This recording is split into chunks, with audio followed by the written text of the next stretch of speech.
In the midst of bustling daily life, Seongwu steps off a jam-packed bus, visibly worn out from the trip. This tough daily commute from his home is a routine for him. Hanho, his buddy, teases him, pointing out how Seongwu endured rigorous military service as a Special Forces Reserve sergeant, but now struggles with a mere 2-hour bus journey. Not one to back down, Seongwu playfully jabs back, reminding Hanho that he skipped his military service for a girl named Miam. This comment instantly silences Hanho. As they walk to class, Seongwu, noticing the quiet, asks Hanho if he's upset. Instead of answering, Hanho points towards the sky above the library building, claiming he saw a message that read, "Downloading monsters." It vanished once it hit 100%. Assuming Hanho is distracted due to past heartbreak and his video game habits, Seongwu advises him to get back to reality. They part ways, heading to their individual classes. During a lecture, Seongwu begins to feel a wave of dizziness, struggling to stay focused. Out of the blue, a blackout hits, and a mysterious system message appears before the class. Choose a class for the apocalypse. A 15-second countdown starts, and various skill cards, each adorned with stars, appear before the students. As panic sets in, some students advise against selecting a card due to the potential danger. Others fear the consequences of not choosing before time runs out. Seongwu, attempting to grab a 2-star warrior card, is thwarted when another student, Minsu, beats him to it. Minsu's prize? A gleaming sword in hand. In a rush, Seongwu picks a card with 5 stars, revealing he's now a necromancer. Only Seongwu and Minsu have made selections. Minsu, though armed, is bewildered by his new sword. Chaos reigns when a student bursts into the classroom, with a small goblin-like creature clinging to him, relentlessly stabbing him. The room watches in horror as the creature coldly finishes off the student. Panic engulfs the class, and many look to Minsu for help, given his new weapon. Yet, Minsu freezes in fear. Seongwu knows he can't rely on Minsu. When the goblin lunges at him, Seongwu reflexively kicks it, realizing it's surprisingly light. Seizing a nearby chair, he crushes the goblin's head, ending its rampage. For his efforts, the system rewards him with 10 gold coins. Grasping the changed reality quicker than most, Seongwu understands they're now in a game-like world. Another system alert informs him of his ability to resurrect the dead. When he reanimates the goblin he defeated, the classroom witnesses his newfound power as a necromancer. The calm is short-lived as 2 more goblins barge in. Seongwu's skeletal minion battles them, but it's evident he needs assistance. When he requests Minsu's sword, the terrified boy declines. Seongwu improvises, hurling another chair, providing the opening his undead ally needs to vanquish both goblins. Seongwu's reward? Another 20 gold coins. The fight concludes, and Seongwu learns he's maxed out his minion count. The classmates, trying to grasp the situation, share that similar chaos reigns across the campus, evident from distant screams. But the real shock comes when Seongwu peeks outside. The entire city is ablaze. Some students, hoping to survive, suggest leaving the campus. As they navigate the corridors, more goblins pursue them, yet Seongwu's skeletal warriors keep them at bay, allowing the rest to flee. Seongwu, amidst the madness, realizes that in this new game world, defeating foes like the goblins helps him grow stronger. In the midst of all the chaos, one of Seongwu's undead skeletons meets its end, its skull soaring through the air and landing near him. Yet fortune seems to favor him as the goblins, weary from battle, fall to his remaining 2 skeletons, netting him another 20 gold and a level up. Now at level 2, Seongwu's screen flashes with a new status window and 5 skill cards for his picking. Without hesitation, he opts for the one that boosts his skeleton limit by 1. With this upgrade, he can now command 4 skeletons simultaneously, but doing so has nearly drained his mana. Peering out a window, the world outside the campus looks even more dire than the nightmare unfolding inside. As he makes his way downstairs, accompanied by his bony brigade, Hanho, clearly alarmed, takes a stab at one of them. It's only when he spots Seongwu that relief washes over him. Seongwu quickly assures him, "These are mine. It's my skill." Curious, someone pipes up, "Hey Hanho, what class did you get?"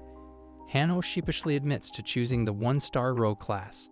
But their chat is cut short when a new system message pops up, heralding a synergy bonus for parties with daggers.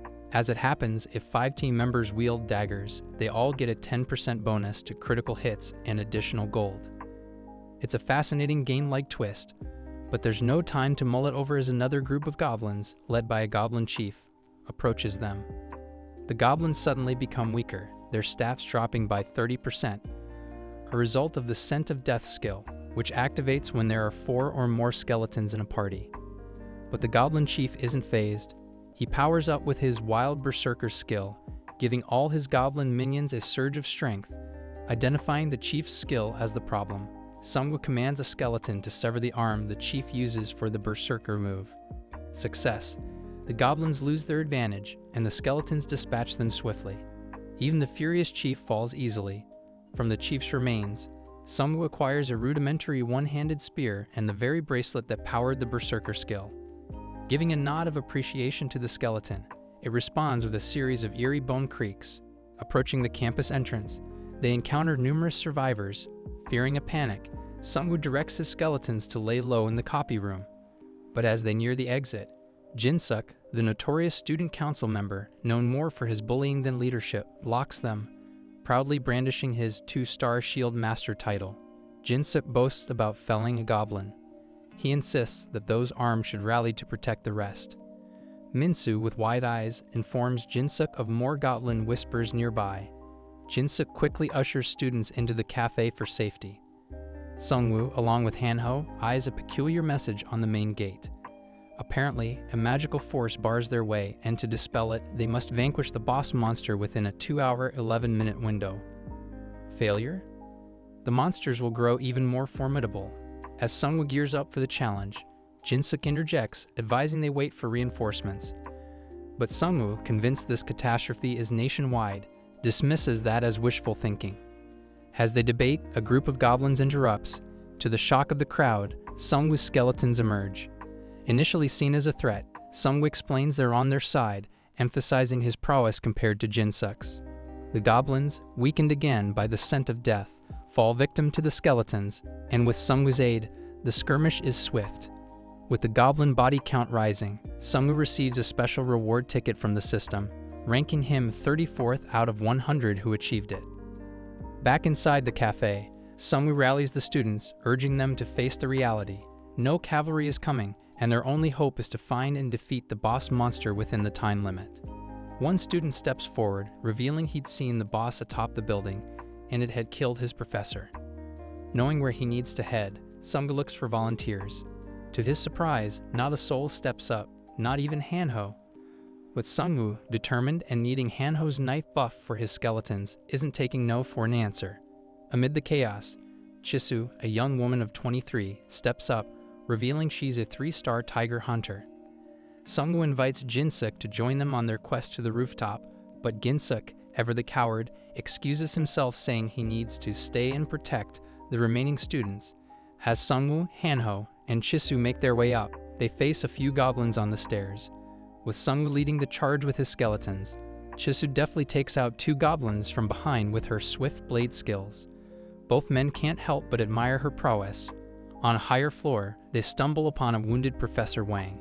He shares a grim tale. Most of his students, trying to follow the emergency evacuation manual and reach the rooftop, met their demise due to the boss monster lurking there. His final words to Seongwu? Avoid the rooftop at all costs. But his warning comes just moments before he passes away. Seongwu, affected by the tragic scene, receives an urgent quest to settle the restless spirits of the deceased by taking down the rooftop's boss monster. This task, he learns, will have significant implications for his destiny, grief and anger fueling them. The trio reach the rooftop, only to find it in complete disarray. Goblins are disrespectfully looting the belongings of the deceased students. Infuriated, Seongwu activates his bracelet's Berserker skill, supercharging his skeletons. A massive brawl ensues. Hanho, getting a burst of courage, throws his knife straight into a goblin's head, marking his first kill. He's elated, comparing his adrenaline rush to something out of a JoJo episode. But the tide turns when the goblin captain roars, boosting the morale of the goblin forces. Even though Seongwu's skeletons manage to keep most goblins at bay, the goblin captain proves to be a formidable foe, taking out skeletons with ease. Seongwu tries to summon more, but his mana dwindles quickly. The captain, now even more enraged by Hanho's knife attack, charges at him. In a desperate attempt to save Hanho, the skeletons fend off the captain, but with limited success. But just as all seems bleak, Chisu spots an opening and manages to injure the boss. Seongwu also strategically throws his spear, leaving a cut on the goblin captain's face. In the thick of the battle, Seongwu spots a sword amidst the debris. He grabs it, formulating a quick plan. He directs 2 of his skeletons to distract the captain. As expected, the boss fends them off, but this diversion allows Seongwu, Chisu, and the remaining skeleton to activate a special sword synergy. This synergy lightens their swords and boosts their attack speed. With renewed vigor, the trio, along with Hanho, go all out against the goblin captain. Seongwu's oldest skeleton, ironically a goblin he had defeated earlier, catches the captain off guard and beheads him. The aftermath?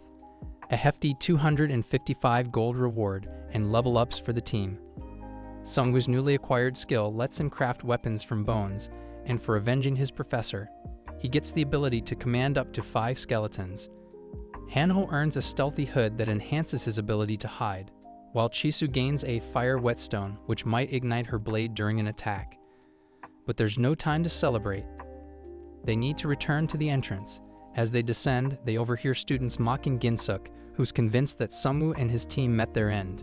The sudden appearance of Seongwu's skeletons sends Ginsuk into a panic.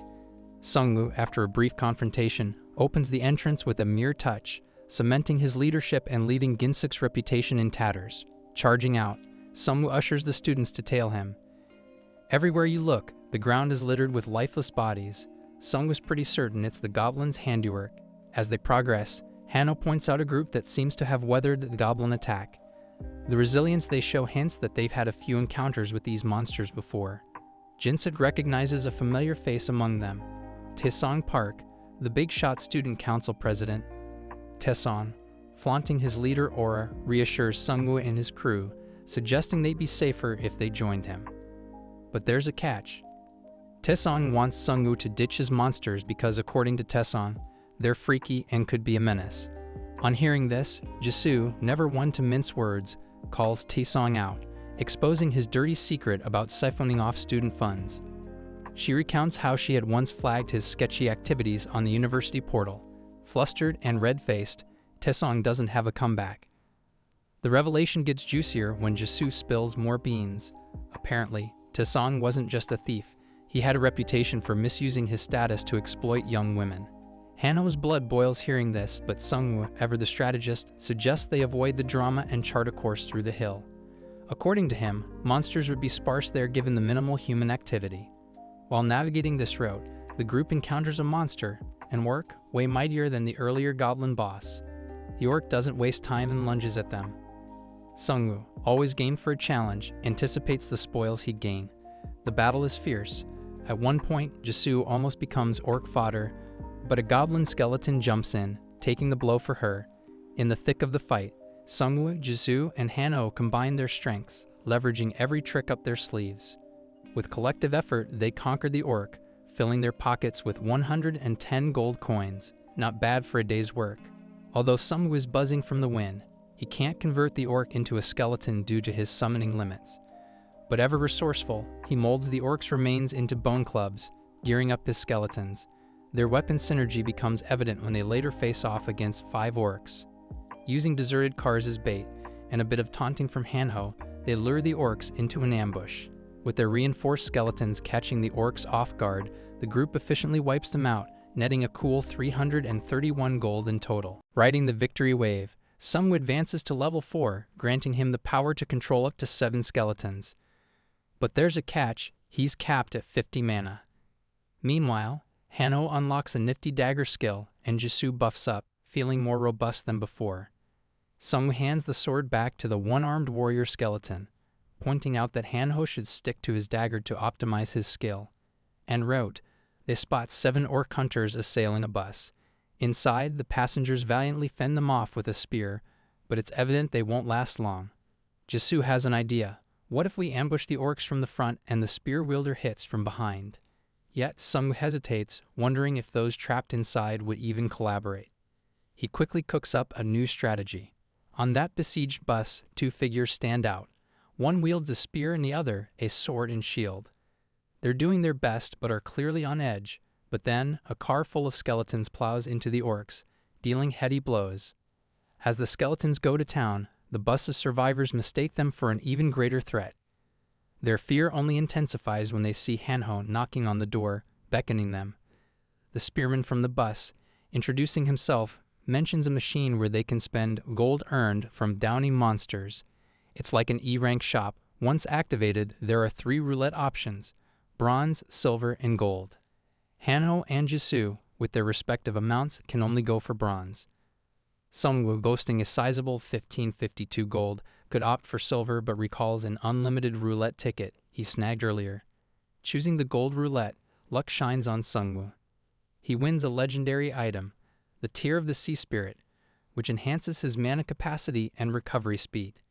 He's thrilled, realizing this means he can summon more minions, provided there are dead bodies around.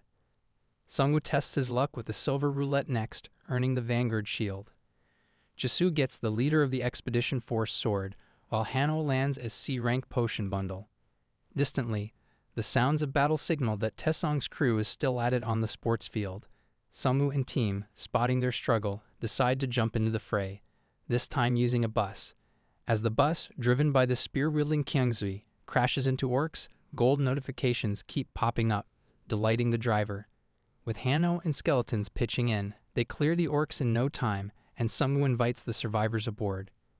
But the scene turns chaotic when Jisoo uses her fire whetstone boosted blade on an orc. Flames envelop the creature. Seongwu's minions quickly mop up the rest. Post-battle, Taesong and his gang try boarding the bus but are halted by Seongwu, who is aware they earlier used other students as bait. Their standoff is interrupted by a deafening roar, the infuriated orc chief's signal of displeasure. Understandably nervous, Seongwu knows he needs all hands on deck. Offering Taesong's group a deal, he says they can join if they obey his command. The catch? Taesong must part with his chainmail. Now at level 5, Seongwu can summon formidable creatures like orcs. His recent skill card also bumps up his minion limit. However, as he tries equipping Righty, his oldest and one-armed minion, with the chainmail, Hanho points out a logistical issue. More buses are needed for additional rescues. But Seongwu shakes his head, explaining that the orc chief, furious at their earlier interference, is set to launch an all-out war, unlike the previous waves. A fellow survivor chips in, saying he saw more than 100 orcs in the gym, which dampens the mood. But Seongwu, confident, assures everyone they've taken out a significant number already. Despite this, he's taking no chances and announces his plan to face the orcs solo, leaving Taesong and his pals smirking. While Jisoo acknowledges Seongwu's usually sharp judgment, she thinks he's pushing his luck this time.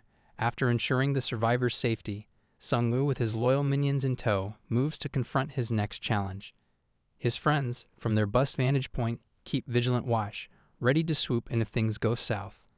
On the sports field, Seongwu finds himself staring down a large horde of orcs. Leading them is a fierce-looking red-haired orc, likely some sort of mid-level boss. This red-haired brute motions for the orcs to attack Seongwu. Seongwu smartly retreats to a smaller staircase. It's an advantageous spot. The narrow staircase would make it harder for the orcs to swarm him. As the orcs make their move, Seongwu activates his bracelet skill named Berserker. This gives him and his skeletal minions a boost, a 10% increase in attack, and 20% speed advantage against all goblin-like foes, lasting 10 minutes. His skeletal crew gets to work, hurling knives at the oncoming orcs. It's a massacre. Orcs drop one after another. But the red-haired orc isn't easy prey. He deflects the knives effortlessly. Seongwu's skeletons, armed with bone gloves, lunge at the orcs, but they're quickly overwhelmed. Seeing his skeletal friends fall, the one-armed skeleton is consumed with rage, but Seongwu holds him back. It's not yet his time to join the fray. Cleverly, Seongwu starts reviving fallen orcs as skeletons. With many now wielding the same axe, they benefit from a weapons synergy buff. This revived army, unlike the living orcs, never tires. It's a masterclass from Seongwu on how best to harness his necromancer abilities. Observers from the safety of the nearby building, including Seongwu's teammates and parked bus, watch in awe. Seongwu silently thanks his new legendary item, the Tear of the Sea Spirit, boosting his total mana by 200 and accelerating its regeneration by 200%. It proves invaluable in the skirmish, but some orcs remain, still putting up a fierce fight. Seongwu unleashes Righty, his one-armed skeletal champion. In mere moments, Righty dispatches the remaining orcs. For his prowess in combat, killing 100 monsters, Seongwu is rewarded with a roulette ticket. He's the 21st to achieve this feat, and this elevates his rank to a prestigious infinite status. But his celebration is cut short. He spies a group, led by school president Taesong, in trouble, captured by another band of orcs. Seongwu dashes toward the building where Taesong's group is held. The sight inside is grim. A shaman orc, appearing as the new big boss, is surrounded by dead monster bodies. Taesong, desperate, pleads for Seongwu's help. But Seongwu snaps back that they got into this mess themselves. Tragically, as Seongwu's team engages the orcs, the creatures begin executing Taesong's followers in some dark ritual. The sight stops Seongwu's group in their tracks. Powered by these sacrifices, the boss orc releases a menacing breath of abyss, sowing confusion among Seongwu's party and rapidly burning their mana. The once shaman orc now reveals his true form, a formidable black magician orc chief. Hannibal quickly gulps down a potion to counter the boss's curse, offering one to Seongwu. Surprisingly, Seongwu's unaffected. Instead, the breath of abyss boosted his mana, skyrocketing it to 4,000. He instructs Hanho to give the potion to Jisoo instead. Empowered, Seongwu can now summon 50 minions. The boss orc is stunned, unsure of his next move. As Seongwu raises fallen foes as new minions, the boss finds himself surrounded. In a final act of desperation, he lunges at Seongwu, but Righty ends his charge, decapitating him with a swift slash. Seongwu's reward? A cool 1,055 gold, and Righty? He levels up, boosting his defensive and leadership traits. Hanho, examining the fallen orc chief, discovers a devil-attributed item. Accepting such an item means committing to challenging sacrifices if one ever wants to part with it. But for Seongwu, it's not that different from his current path as a necromancer.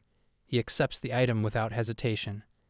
In the heart of the athletic field, Seongwu meets a staggering number of orcs. The standout is a red-haired orc, probably some mid-tier leader, directing the mob. This fiery orc shouts at the others to launch an assault on Seongwu. Spotting a compact stairway, Seongwu dashes to it, directing his minions to defend from that strategic spot.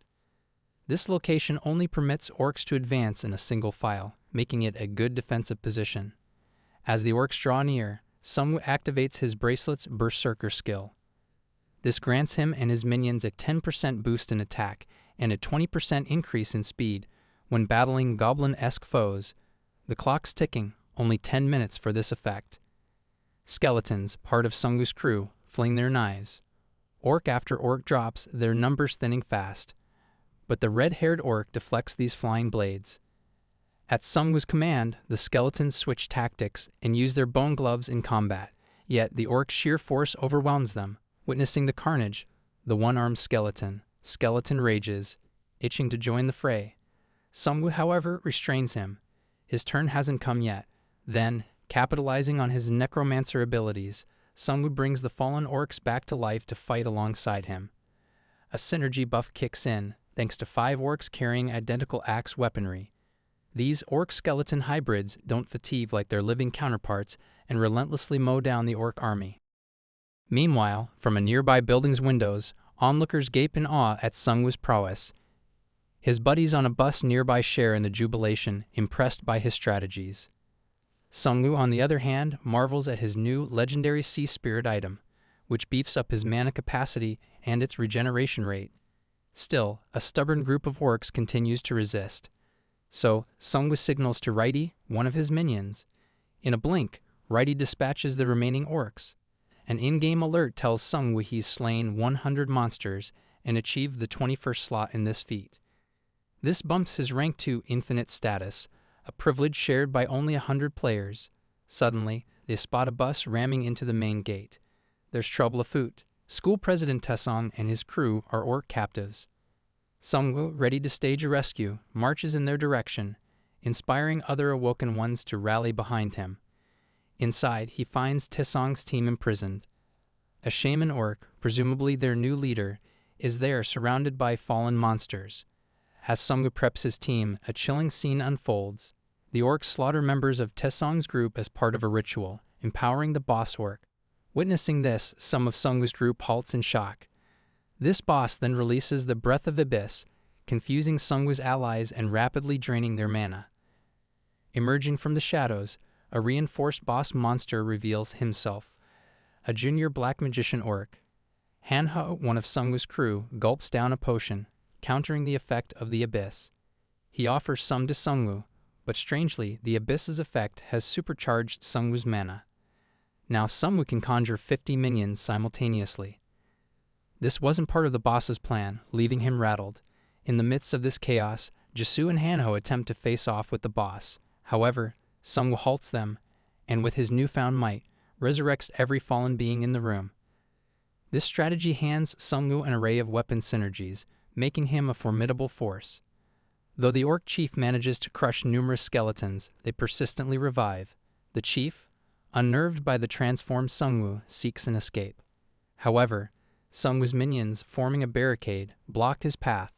In a desperate move, the chief lunges at Seongwoo, only for Righty to decapitate him. This victory earns Seongwoo a significant gold amount, and Righty levels up, enhancing his defenses and leadership traits. Manhwa spots an oddity, a devil attribute item, emerging from the slain boss's mouth. Such items, once accepted, demand immense sacrifices for removal. But Seongwoo, undeterred and seeing similarities with his Necromancer class, claims it. This newfound artifact, named the Devil's Bloodstone Orb, is legendary in rank. It grants its holder a devilish trait, siphoning an enemy's mana during combat. If the foe's mana depletes, the orb starts draining their physical energy. Emerging from the battleground, Seongwoo's return is met with raucous cheers. The seal on the campus gate lifts, signaling the tutorial's end. Though they leave the campus, chaos mirrors the outside world. Spearman Kyung-soo Lee informs Seongwoo about 2 available buses that can transport them to a military base, yet Seongwoo, citing his home's proximity, declines. All survivors board the bus, except for Manhwa and Jisoo, who decide to accompany Seongwoo. Interestingly, Seongwoo offers Manhwa a peculiar proposition, to join him if he agrees to amputate one of his arms. This, he believes, would heighten the synergy with Righty, his one-handed skeleton. However, their discussions are cut short by an alarming sight, dragons pursuing a moving bus. Unfortunately, the bus occupants aren't as lucky as Seongwoo and his crew. The dragons make short work of them. Resolute, Seongwoo declares that they must now hunt monsters, leveling up, or meet the same grim fate as the bus passengers. Their next targets, goblins. As they take down goblins, Seongwoo advances to level 6 and selects a strength-boosting card. As he assesses their loot, he learns from Manhwa about the higher XP and rewards from hunting orcs. They decide to switch their focus. However, their orc hunt is interrupted by a grim scene. Abandoned military vehicles surrounded by fallen soldiers, some clutching shovels as makeshift weapons. Among the casualties, a confused soldier recognizes Seongwoo's skeletons. After Seongwoo clarifies, the soldier informs Sergeant Kim about their new allies. Sergeant Kim, injured from a goblin attack, is in dire straits. Puzzled, Seongwoo asks why the military is resorting to shovels over firearms. Sergeant Kim reveals that guns have become obsolete, leading to the military's downfall. Manhwa, showing empathy, suggests offering a healing potion to the sergeant. Yet Seongwoo believes in fair trade. In exchange for the potion, Sergeant Kim shares intel about bull-sized wolves decimating military squads. He also mentions 2 blue QR codes, one in a bus station and the other in a subway transfer center. These codes, once scanned, install a communication app, the only viable communication method now. Grateful for the potion, Sergeant Kim offers to escort them to the main unit. However, Seongwoo, aware of the perils they pose, declines. As a parting gift, he warns them about dragons targeting moving vehicles, leaving Sergeant Kim and the soldier even more terrified. Reaching the bus station, they scan the QR code, and the app installs.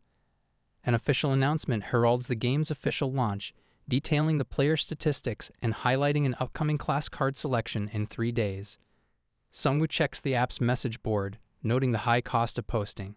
A new post catches his attention. Some level 8 players are establishing a safe zone in an apartment complex in Hwasong City, intriguingly close to Manhwa's residence.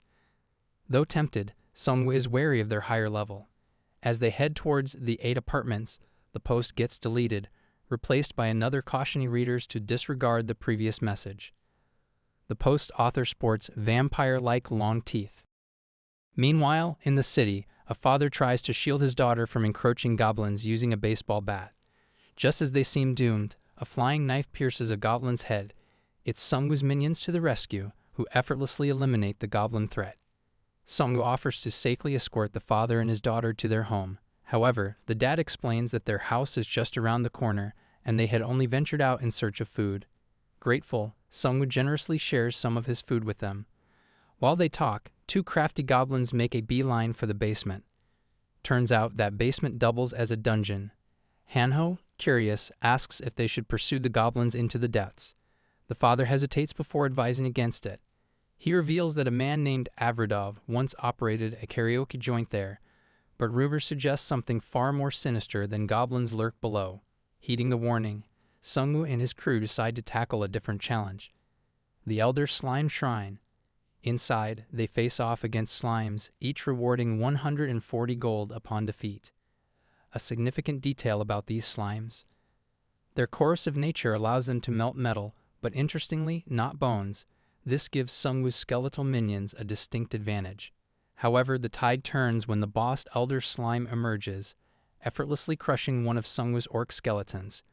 With only bones scattered around, Seongwu can't summon more skeletons, but he devises a quick strategy. He molds basic bone weapons from the skeletons.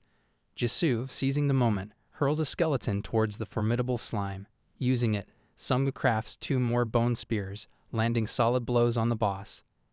The Elder Slime, attempting to engulf Seongwu, instead captures an orc skeleton loaded with a bag full of bones. That was a colossal error on the slime's part. Manhwa quickly pulls the orc back, but Seongwu utilizes the excess bones to conjure numerous bone spears. These, combined with the efforts of his minions slicing the slime, halt its regeneration process. Righty, a loyal minion, lands the final blow, rewarding them with a whopping 2,255 gold. The defeated slime's residue is a potent acid. Seongwu directs his minions to carefully collect this mucus in empty containers. Among the loot, he discovers the Elder Slime's core. Surrounded by a robust shell, its core contains a concentrated acid that can practically dissolve anything. This unique property can be harnessed to either dissolve or merge objects seamlessly. Manhwa, amidst the chaos, nudges Seongwu to inspect a fresh comment on their app. The situation at the H apartments, as depicted by the comments, seems to be spiraling out of control. Any newcomer reaching the apartments sees their comments promptly deleted. Manhwa might not be the sharpest tool, but even he senses something suspicious about the apartment. Seongwu has his suspicions about the true nature of the happenings there. Nighttime unveils a more sinister side of the city. A group of thugs is discussing a sinister plot. The reward? Killing a regular human fetches 500 gold. But if they eliminate a player, they earn gold multiplied by the player's level, a staggering amount. Inside a car, a beefy thug curiously asks his bald counterpart about their ultimate boss. The response leaves him terrified. Their leader is none other than the notorious serial killer, Professor Red. Back in the slime dungeon, Seongwu poses a heady question to Manhwa. Can you kill a person? He believes chaos is about to escalate. The burly thug, reflecting on his past, recalls his transformation into a vampire lord's minion after a fatal bite. He wasn't just any vampire, but a high-ranking one. His violent tendencies were so extreme that he even preyed on his own crew. This brutality pleased Professor Red. Fast forward to the present, a henchman interrupts the thug's conversation, confirming the arrival of their next targets, 3 individuals waiting at a park. As they drive to ambush Seongwoo's party, the bald vampire, now revealing his undead nature, boasts about the 17 victims they've lured using the vast and intricate H apartments. The building's residents prefer turning a blind eye to the situation. But little do they know that once the thugs exhaust their external prey, the residents will be next on the menu. As the thugs spot their 3 targets, they're in for a shock.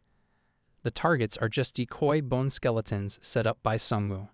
Using these skeletons, Seongwu crafts bone spears that puncture the thug's vehicle. With lightning speed, he breaches the window, dragging the bald vampire out. A fierce brawl ensues.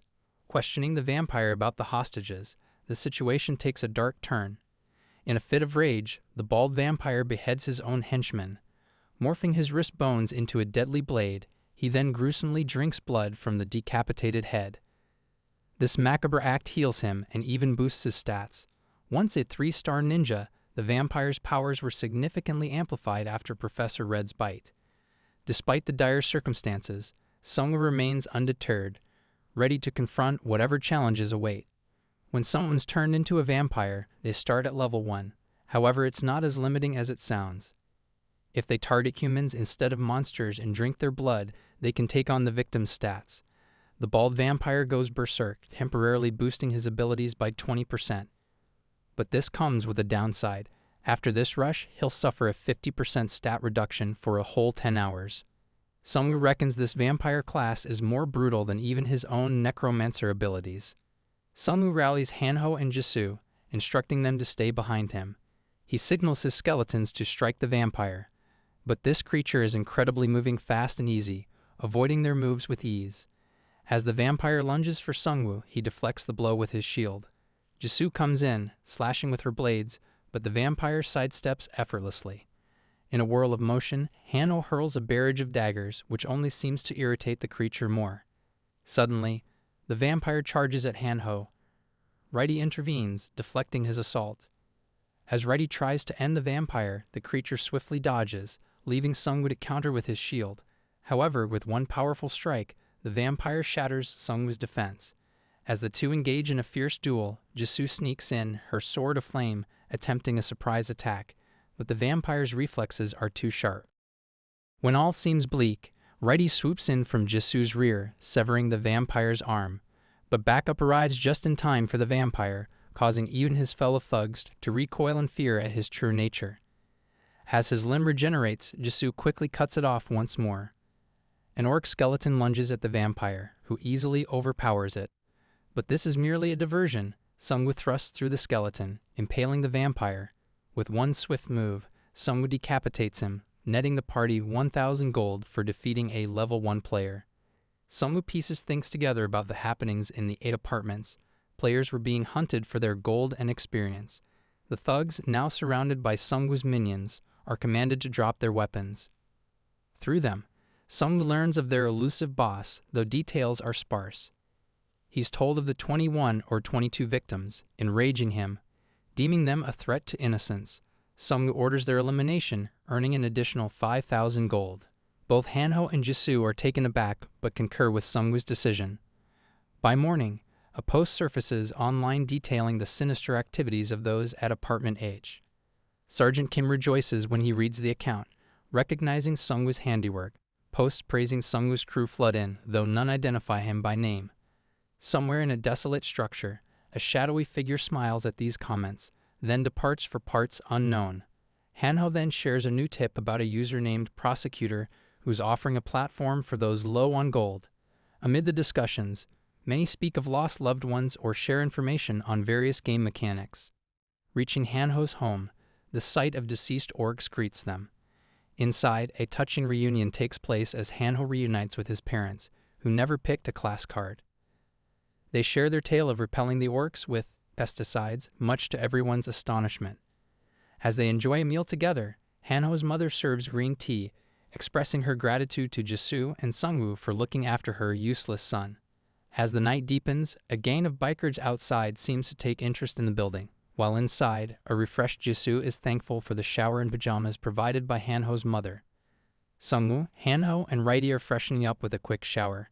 Seongwu's heart lightens up when he thinks about Hanho's parents being safe and sound. It's surprising and kind of genius how Hanho's dad fended off those orcs just using pesticides. Seongwu knew the orcs' strong sense of smell would have made them susceptible. He can't help but think how thrilled Hanho must be, reuniting with his folks. But Seongwu knows it's not safe here for long. Those orcs? They were probably just the scouts. If their main group found out about this place, it'd turn into a battlefield. And now there's a challenge of deciding their next move. Seongwu comes across a post by Prosecutor.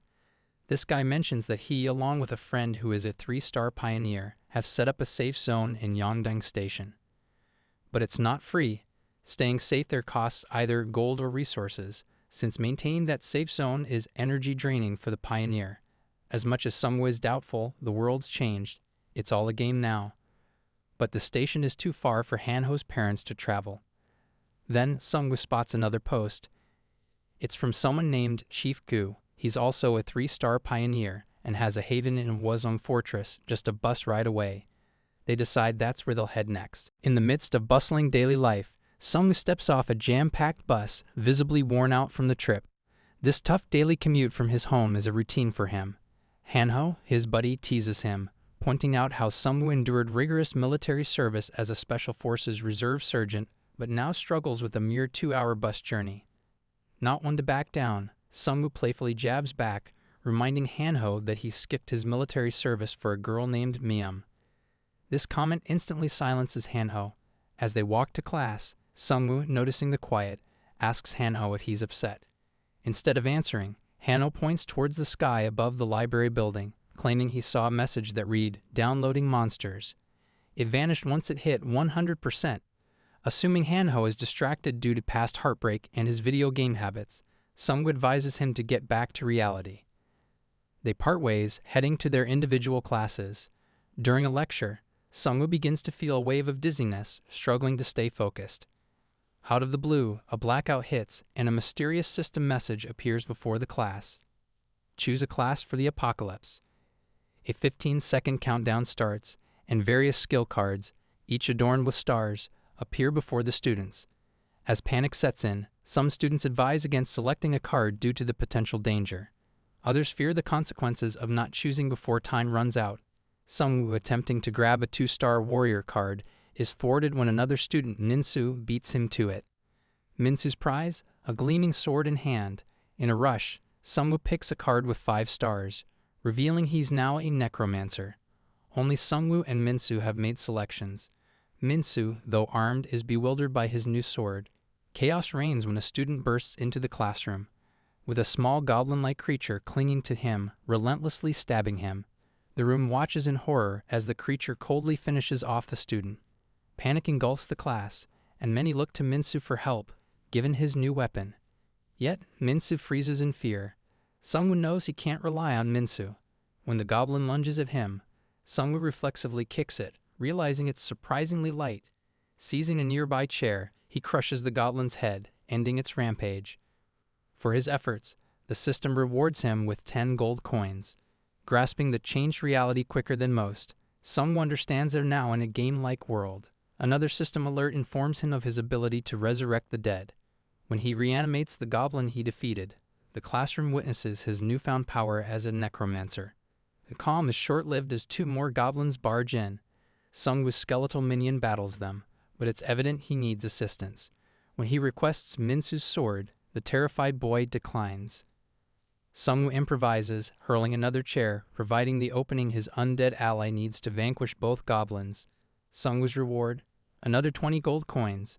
The fight concludes, and Seongwu learns he's maxed out his minion count. The classmates, trying to grasp the situation, share that similar chaos reigns across the campus, evident from distant screams. But the real shock comes when Seongwu peeks outside. The entire city is ablaze. Some students, hoping to survive, suggest leaving the campus. As they navigate the corridors, more goblins pursue them, yet Seongwu's skeletal warriors keep them at bay, allowing the rest to flee. Seongwu, amidst the madness, realizes that in this new game world, defeating foes like the goblins helps him grow stronger. Morning comes, and they set off towards Hwasong Fortress, Hanho's parents joining the crew. Along the way, Hanho's dad shares his worries about some rogue survivors robbing others. Sure enough, they're soon ambushed by a gang led by a feisty girl. Seongwu, ever the protective leader, is ready to order his hidden minions to jump into action. But suddenly, there's this noise. Before they know it, those ruffians are speeding away on their bikes, terrified. And then they see them, giant wolves, but they're not just attacking randomly.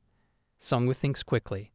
When one of the wolves lunges at them, he tosses a bottle filled with slime straight into its face. His loyal minions hurl bone spears, quickly subduing the creature.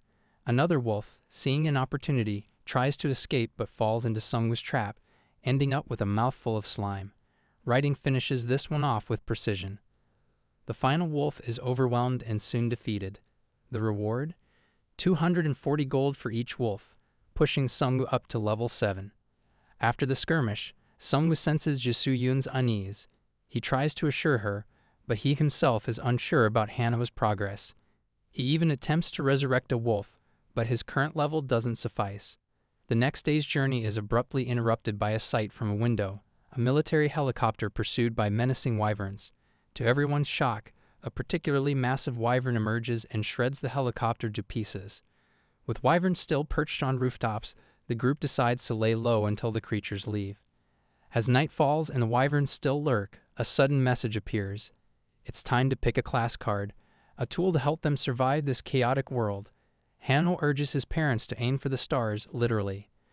But Seongwu knows that synergy with his current class, Necromancer, is crucial. He selects a 3-star Dark Mage Link card, which melds seamlessly with his class, gifting him a new skill called Death Arrow.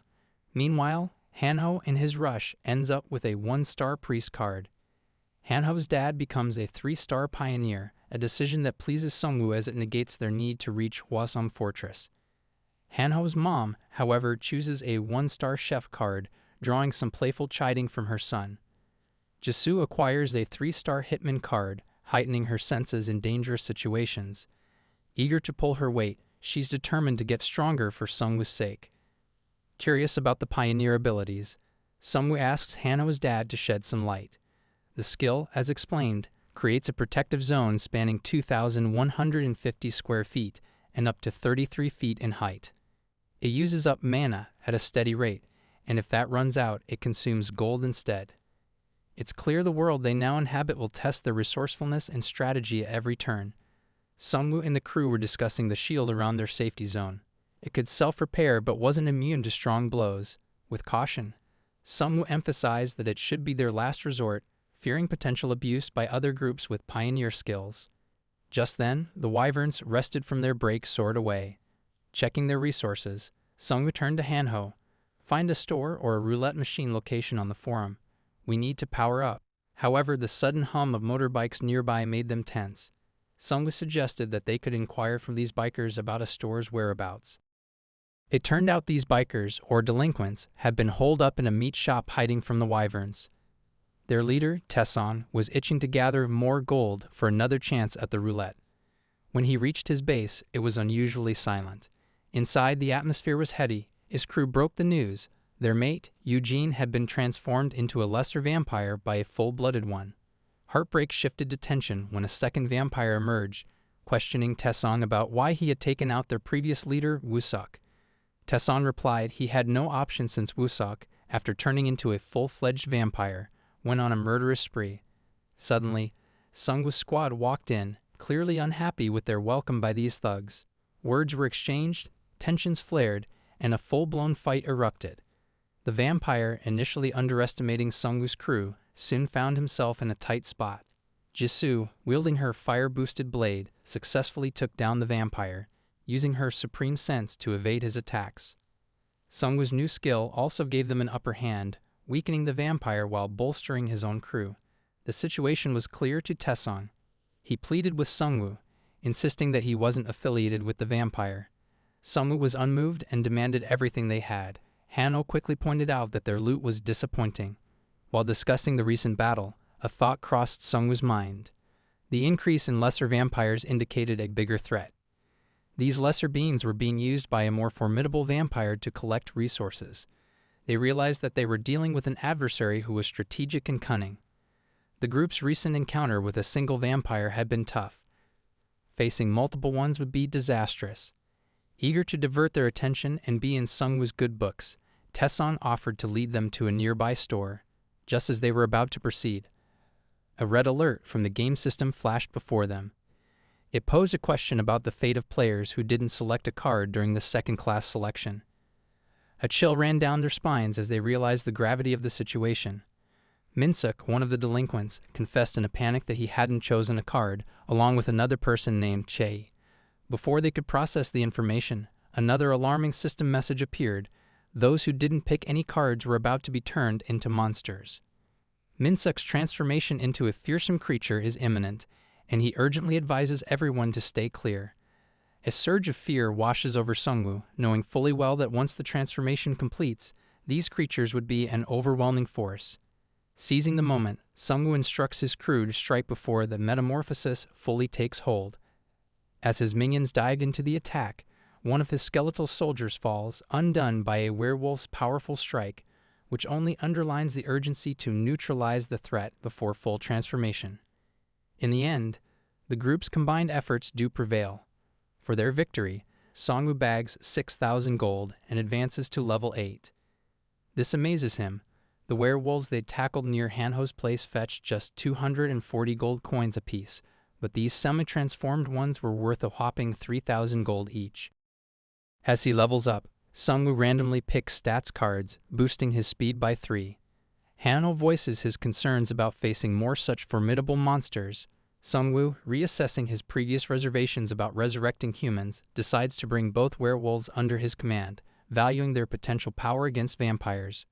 Taesong seems uneasy given that Seongwu had just made a minion out of his now-deceased friend. He guides the group to the store located in a used car complex. Notably, this area is dominated by a gang with ties to the vampires, known for abducting humans on the vampires' behalf. The eerie silence at the car complex puts everyone on edge.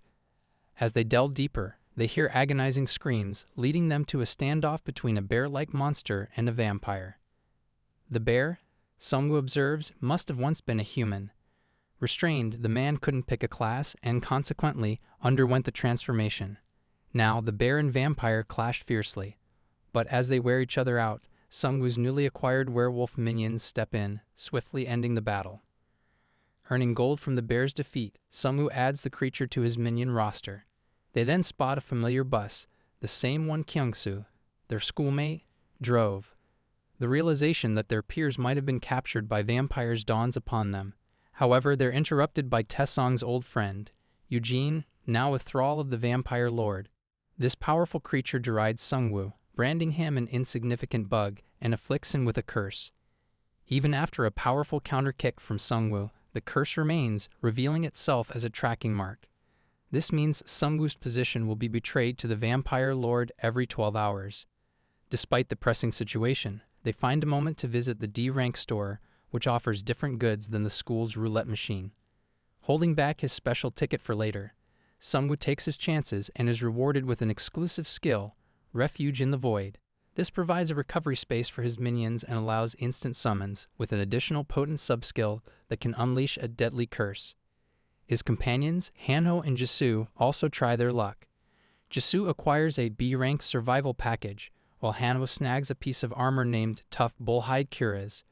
The trio marvels at their new acquisitions, with the others especially awed by Seongwu's incredible fortune.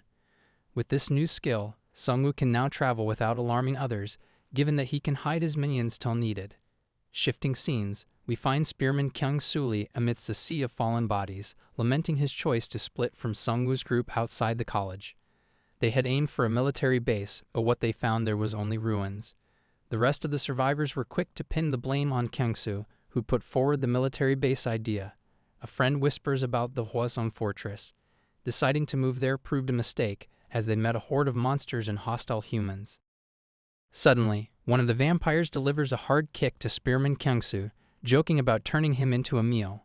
Kyungsoo knew it was a thin line. These vampires would toss him aside the moment he ceased being of use. But as they marched the human survivors into a building, a familiar face stood in their way, Righty. To the vampires, Righty seemed like another low-tier monster, so they lunged. It was a trap. Spears of bone shot out, skewering some. As the dust settled, out from the void sprang Seongwu's minions. Relief washed over Kyungsoo seeing Seongwu again, noting how much stronger he seemed. The order was clear: subdue all but one vampire for questioning. Kyungsoo, still raw from his friend's loss, made quick work of the last vampire after gaining information. Consoling Kyungsoo, Seongwu acknowledged the world was different, but these vampires couldn't be allowed to roam unchecked. Inside the factory, a conversation took place. Hunters updated a level 5 vampire manager about their human captures, and the manager painted a dreamy future where they'd rule, making the hopeful human players believe in eventual vampirism. Suddenly, Seongwu burst in, quickly dubbing them delusional creeps. Chaos ensued with black smoke rolling in, handicapping the vampires and their human allies. Despite the odds, the vampire manager was confident. Take out Seongwu, and his minions would fall. Hanho's quick thinking blinded the manager with a slimy potion, and the fight intensified. Just when they felt the tide turning, the vampire leader pumped power into the manager, making him a formidable force. Seongwu's team was pushed back, their strength dwindling against the Berserk manager. But luck was on Seongwu's side when he spotted a fallen Cerberus. Bringing it back, he bolstered his werewolf minions with the Cerberus's powers. The battle raged on, with both sides uncertain of the outcome. Amidst the chaos, the werewolves succeeded in pinning down the vampire manager. Seongwu, not one to miss an opportunity, demanded the vampire relay a message to their supreme leader. Their ventures in Hwasong were doomed. For ending such a noteworthy opponent, Seongwu earned 10,000 gold. Trying his hand at an untested skill, he revived the vampire manager on his first attempt. Suddenly, a flood of memories from the vampire manager, Kim, washed over him. In this vivid flashback, the vampire lord was seen probing his underlings about the true aim of their game. When met with blank stares, he admitted his own ignorance. However, the vampire lord was convinced of a grander purpose, to usher in a new species and reshape the world. He shared details of a fresh quest, tasking manager Kim with gathering provisions for a lavish feast meant to lure survivors. Emerging from the memory, Seongwu was seething. The game offered him a unique quest titled Master of Death, where he was to avert or exploit a forthcoming massacre, clearly woven into his destiny. Deep in thought, Seongwu appeared lifeless to Hanho, who began grieving his friend. Seongwu soon stirred, assuring Hanho of his well-being and shared the memories he had glimpsed. At the vampire lord's lair, irritation bubbled. The loss of manager Kim, despite the added strength, was a sore point. Madame Yang, curious, asked if Seongwu could pose a threat. The vampire lord laughed off the idea of being bested by mere skeletons, but he acknowledged the need to handle Seongwu post their grand feast. Morning brought news of a captivating online forum post by a manager Kim. It beckoned survivors with promises of safety and waived gold fees. Hanho, spotting the ruse, almost countered it, but Seongwu stopped him. Any change in their plan would jeopardize his advantage. Jisoo and Hanho shared their discoveries, a trove of potions and a wireless charging battery. Among the potions was one named treatment, which proved to be a cure for infections. Seongwu put it to use instantly, healing Taesong's friend. Grateful, Taesong and his gang thanked Seongwu, who made it clear that the favor wasn't free. Seongwu then requested Mr. Lee, Hanho's dad, to deploy his healing skill. The whole area was soon enveloped in a healing shield. With wounds mending, Hanho's mom offered food that boosted their abilities. Seongwu learned that he alone had received a special quest, hinting to Jisoo that she could sit this one out. However, Jisoo was determined to improve her skills rather than risk being overtaken by something deadlier than vampires. A notification interrupted their conversation. It announced that survivors were only at the game's first chapter, praising their survival while highlighting the transformation of the fallen into werebeasts. The message hinted at graver challenges ahead, with a week-long event locking players within Seongwu and Hwasong Fortress. Rewards were now doubled, combo cards were up for grabs, and regional boss monsters promised high-tier loot. Seongwu relished the quest terms, but Hanho was less thrilled. Angry at Seongwu for dragging him into danger, he voiced his concern. But Seongwu was candid, pointing out Hanho's vulnerabilities and his reliance on Seongwu's protection. The journey was just starting. Hanho quickly shifts the conversation, mentioning that people are actively responding to Seongwu's post on the community forum. There are all kinds of reactions, but one particular comment stands out. It's from the prosecutor of Yongdong, the same person who built a base using a level 3 pioneer skill. Apparently, he's established a guild named Independence, and their primary goal is ensuring their group's survival. They've been fortifying their safe zone, hunting down monsters, and saving survivors. Seongwu ponders a bit and figures this prosecutor is overly ambitious. He inquires about Hanho's level, and the reply comes swift. Level 5. Seongwu thinks Hanho should spend more time leveling up since he's a tad behind. Kyung-soo, the spearman, announces their arrival and pulls over. Everyone disembarks, and Seongwu mentions that this will be their new hunting ground. Oddly, monsters known as kobolds are lurking behind various obstructions like cars. Even though these kobolds can wield magic, they're not particularly intimidating, and the team takes them down swiftly. The primary objective of this hunt is twofold: to help Hanho gain experience and to recruit minions for Seongwu. Seongwu observes the scattered corpses around the parking area and draws parallels to what might have happened at college campuses. He muses that densely populated places like this faced a similar ordeal. Kyung-soo speculates that areas with a lower population, such as countryside locales or smaller mountain villages like Jeju Island, might be safer. This sparks a reaction from Jisoo, whose family lives on Jeju Island. She's quick to reassure everyone, mentioning her influential family should be safe and sound. The group then proceeds to enter a mart, but suddenly magic seals off their exit. They're now trapped in a vast dungeon named the Sorcerer's Fortress. The only way out? Defeat the dungeon's boss.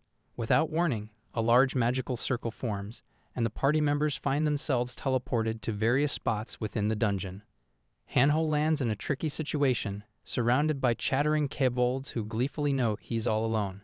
At first, Hanho feels a wave of fear, but after killing one of the creatures, he realizes he's impervious to pain for a short duration after each kill, thanks to one of his priest's skills. With newfound confidence, Hanho confronts the kobolds, telling them off and feeling like a powerhouse from a classic anime. Meanwhile, Kyung-soo and Jisoo team up to locate the rest of their crew. They stumble upon Hanho, freshly victorious over a group of kobolds. Jisoo's jaw drops in disbelief, while Hanho brags about his newly discovered potential. Seongwu, on the other hand, isn't struggling. Accompanied by his minions, he's tearing through the kobolds. Eventually, he discovers a gravely injured survivor amidst a pile of kobold corpses. The survivor hands Seongwu a box containing a unique egg, hinting that it houses a real dragon. With his dying breath, the survivor reveals that the dungeon boss holds the token to this egg and had stolen it from him. Seongwu is more determined than ever to retrieve that token in memory of this fallen dragon knight. Seongwu and his crew soon encounter a mighty kobold sorcerer, the boss of this dungeon, who is shielded by a magical barrier. To break it, they must destroy 3 dispersed cores in the dungeon. In a fit of rage, the boss casts a dangerous spell. Any player below level 10 within the dungeon will perish within an hour unless they stop the spell. The pressure mounts as Seongwu realizes his entire team is below level 10. Diving straight into it, Seongwu's minions tried relentlessly to break the protective force field around the boss, but nothing was working. Seongwu quickly deduced that ordinary hits were futile. With a quick order, his minions started piling up the corpses of the fallen kobolds around the boss. Seongwu then took a strategic retreat from the room and set off an explosive detonation using the piled-up kobolds. However, upon his return, he was stunned to find the boss completely unscathed. The boss, fueled by anger, began to speed up the casting of a deadly spell, leaving only 52 minutes to spare. Seongwu wasn't having it. Gaining insights from the memory fragments he had collected from defeated kobold sorcerers, Seongwu pinpointed the locations of the cores that powered the force field. The first core on their floor met a swift end at the hands of Righty.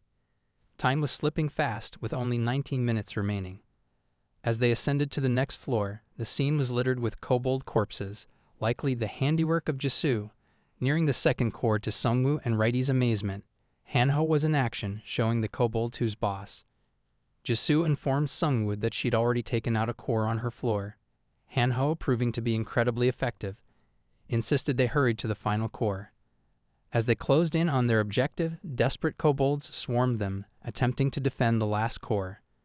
But with some teamwork, especially a leap from Righty, the last core was sliced in half, dismantling the boss's protective shield. With the clock ticking, they had a mere 9 minutes to defeat the boss. Seongwu was not in the mood for games. With every ounce of their strength and strategy, they fought the now transforming boss who took on the appearance of a fallen tree spirit. This new form began to obliterate Seongwu's minions, though Seongwu and his team evaded its blows. Jisoo used her fiery sword to injure the spirit, but it regenerated rapidly. Seongwu had a plan, using the corpses of the kobolds to create an explosion, weakening the boss. They continued their onslaught, draining the boss's mana with Seongwu's treasured Devil Bloodstorm orb, rendering the tree spirit vulnerable. In a final calculated move, Seongwu ignited a massive explosion using the piled kobold corpses, effectively ending the boss. The rewards were hefty. Seongwu earned 12,840 gold, leveled up to 10, and obtained a roulette ticket for being the 69th individual to hit that milestone. With his enhanced capabilities, Seongwu could now summon and control an impressive 25 undead creatures simultaneously, a considerable edge for the looming battle against the vampire lord. Seongwu also obtained the coveted dragon token, a powerful sword, yet he was hit with a snag, Hatching the dragon egg he possessed would either require to be close to him for a hopping 5,000 days, or be hastened by defeating mighty adversaries with the new sword.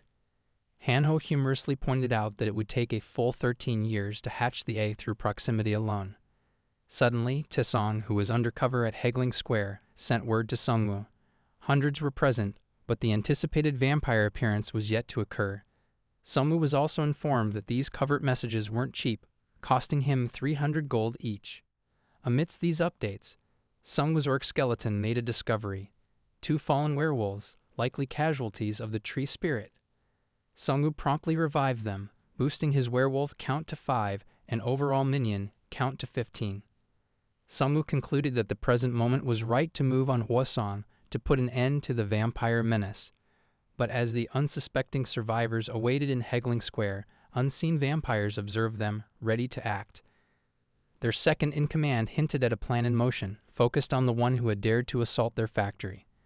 The vampire lord is adamant about taking out this specific guy before he meddles with their lavish feast. Taesong, always with an eye out, notices the vampire group mobilizing and shoots a quick message to Seongwu, letting him know.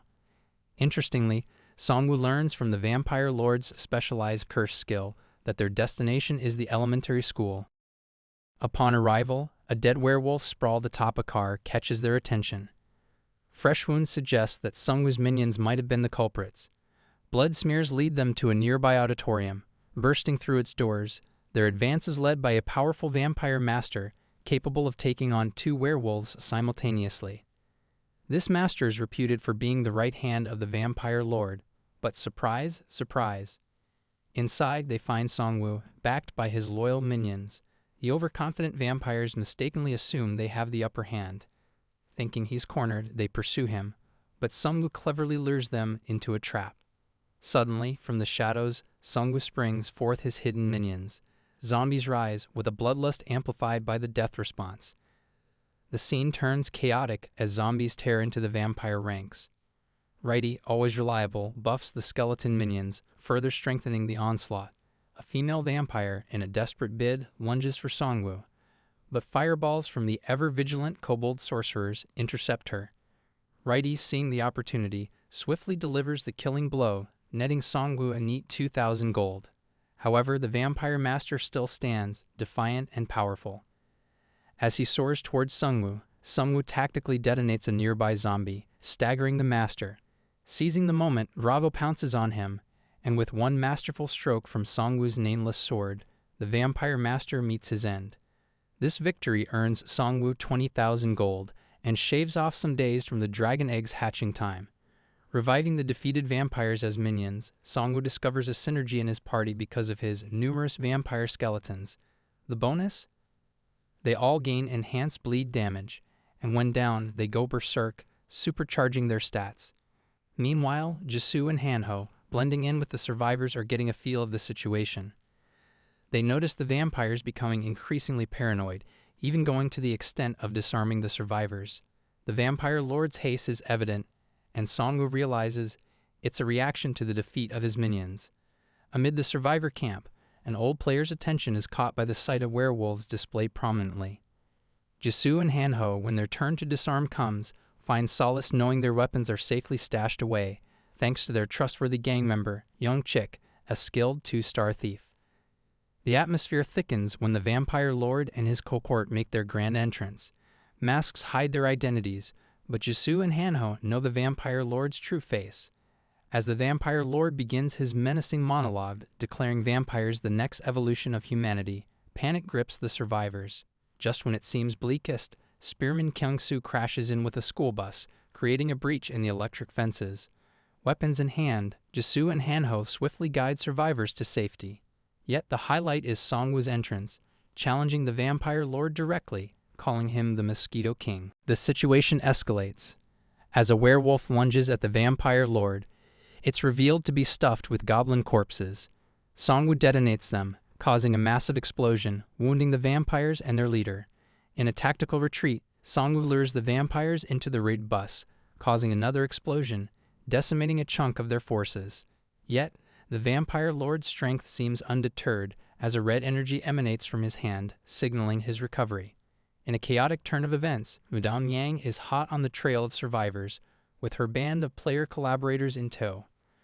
But out of the blue, her collaborators start dropping like flies. She whips around, sensing a dark aura, narrowly avoiding a lethal attack from Jisoo. Sparks fly as both ladies brace themselves, eager for a showdown. Elsewhere, Hanho and Taesong have safely ushered survivors to what they believed was a sanctuary. Yet, as fate would have it, one of the vampire lord's loyal subjects awaits them. Taesong, perhaps out of bravery or folly, lunges at this seemingly weaker vampire. He's met with swift evasion. As the vampire is about to sink his teeth into Taesong, Hanho's daggers come to the rescue. The agile vampire leaps away, only to be struck in the face by another set of Hanho's daggers. Enraged, mostly because of the damage to his flawless visage, the vampire prepares for another round. Meanwhile, Seongwu's battle rages on. The initial explosion had taken out the lesser vampires, but the formidable vampire lord remained. The lord, having quenched his thirst on the blood of a fallen comrade, morphed into a more menacing form. Despite Seongwu's attempts, using orc skeletons and zombies, the vampire lord stands tall. Seongwu's strategy pivots, deploying werewolves to tap into their Cerebrus synergy. But the vampire lord, exuding confidence, deals with the threat with ease. As they fight, the lord taunts Seongwu, telling him about his past as a serial killer, and his belief that the world's transformation into a game was a call for him to ascend as a supreme being.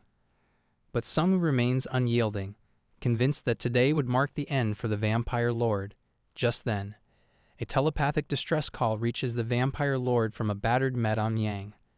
Jisoo, with her hands-on hunting experience, had outmaneuvered her. In a climactic move, Jisoo delivers a critical blow, ending Madame Yang's reign. Back with Hanho and Taesong, the odds seem stacked against them. Their vampire adversary, sensing their desperation, offers them the gift of vampirism, arguing that in this new chaotic world, aligning with a powerful entity like the vampire lord was the smart move. Hanho agrees on the notion of aligning with power, but firmly states his allegiance to Seongwu. Using the distraction of a passing rider, Hanho employs his tactics, and with Taesong and a spearman, they manage to heavily injure the vampire. Just as Hanho's power wanes, Seongwu tosses a goblin his way, and Hanho rejuvenates, revealing that they have a stash of goblins to keep him powered. Together, the players overpower the vampire. The vampire lord, having witnessed his elite's defeat, boils with rage. But Seongwu confidently lists out the vampire's weaknesses. He reveals that he's been utilizing the Devil's Bloodstone item, which drains his health with each strike. The stage is set for a final showdown. The vampire lord starts to feel his strength waning. Someone from the party taunts him, pointing out his fourth weakness. He talks far too much. Instead of relying on his minions, he should have attacked Seongwu directly. Agitated, the vampire lord activates a protective blood field around him and makes a beeline for Seongwu. Righty stands in his way and attempts to attack, but the vampire lord's strike is deflected by Righty's parry skill. Righty then hurls a bottle filled with slime liquid at the vampire lord's face. The impact causes his face to melt, and his vision blurs. The vampire lord has expended too much blood, leaving him without enough regenerative power to heal his eyes. Seongwu directs his minions to finish off the vampire lord. Though blind, the vampire lord can hear them approaching and fights back, but he's in desperate need of blood to regain power. Smelling blood nearby, he moves towards it, targeting the blood of werewolves left as a warning sign. Upon reaching the rooftop, the vampire lord is caught off guard when a werewolf minion stabs him from above. Seongwu mocks him, revealing that he was getting his werewolf supply from that building all along. As the vampire lord crashes to the ground, Seongwu decides to end the battle with a literal bang. A minion tosses the vampire lord into a room filled with monster corpses, and Seongwu detonates the entire building. The explosion finally ends the vampire lord's life. The victory yields a substantial reward for Seongwu: 10,000 gold for killing a special player, an additional 30,000 gold, and a C-rank item ticket from a special quest. His destiny also alters, granting him an exclusive skill. Celebrations are in order the next morning. Among those expressing gratitude to their saviors are familiar faces previously rescued by Seongwu's party. However, the joyful atmosphere is interrupted by the arrival of an entire regiment of soldiers led by Sergeant Kim, who had been observing the fight. Seongwu wonders about their purpose, and Sergeant Kim informs him that the Korean army is still active. He adds that someone wants to meet Seongwu. During the night, Seongwu reflects on his impressive haul from the battle against the vampire lord, including a new skill to create bone armor and a heroic rank-drawn repeating crossbow. Feeling confident yet comfortable in his current situation, he is suddenly jolted by a terrifying dream of his parents burning in a house. Waking up to news that Sergeant Kim and some soldiers have come to see him, Seongwu prepares to meet them but remains shaken by the nightmare. A bald officer named Lieutenant Major Taein Park of the Army's S-1 Division barges in, introducing himself and getting straight to the point. He wants Seongwu to collaborate with them on future missions by joining the army. Seongwu and Righty are somewhat disappointed by the request. When they inquire about the nature of the collaboration, Lieutenant Park explains that they need help reclaiming territory. He also informs them about the prosecutor of Yeondan-po, who has defied government authority, created a renegade group, established the first guild in Korea, and formed a safety zone to restore order. Lieutenant Park's anger builds as he insists that the entire nation should support the army, but Seongwu disagrees, pointing out the government's failure to provide assistance when it was most needed. The confrontation escalates until Seongwu pushes Lieutenant Park away and starts to leave, declaring his readiness to take his chances in the new world without the army's support. Meanwhile, among the survivors there's a feeling of safety with the soldiers around. Jisoo-yoon tells Han-ho that people tend to rely on stable organizations like the military, but she notices that the expressions of the soldiers don't look quite right. Han-ho, being an avid watcher of army movies, can't help but feel in awe of the soldiers. He curiously asks about Private Kwan, whom they met when they were with Sergeant Kim. Getting a classified response, both Jisoo and Han-ho find it odd. Why would details about a regular soldier be so secret? On the other hand, Seongwu has a complicated relationship with the army. He's open to working with them, but Lieutenant Park's arrogance irks him. Then Sergeant Kim comes up to Seongwu, apologizing for Park's behavior. He reveals that the army's situation is dire. They desperately need Seongwu's aid. To convince him, they show him a prophecy stone. These mysterious stones scattered across the globe offer glimpses of potential futures. But not everyone sees the same thing. Seongwu takes the risk, touching it. A horrifying vision emerges. Everyone, including his own team, turned into undead by the Lich King. After this chilling vision, an announcement rings out. Season 2 starts on January 1st, and it seems that what Sergeant Kim witnessed before was quite similar. Now, a new quest pops up for Seongwu. Who is the Master of Death? The goal? Seize the Grim Reaper's scythe and get the Wave of Death skill. But he has to level up before the location is revealed. With Season 2 looming just 2 months away, Seongwu feels the pressure. He doesn't want the Prophecy Stone's vision to come true. When he learns about the boss monsters from Sergeant Kim, he understands that these bosses became active in Season 1. He was busy with the vampires back then, but now, it's a different game. Seongwu negotiates with the army to take down a boss for 100,000 gold. Lieutenant Park's initial reluctance is shut down when the strengths of Seongwu's skeletal army are laid out before him. The airstrip under the boss's control is of strategic importance. With Lieutenant Park's promotion on the line and the safe air travel at stake, the need to reclaim it is paramount. But despite his reservations, Park finally agrees to hire Seongwu.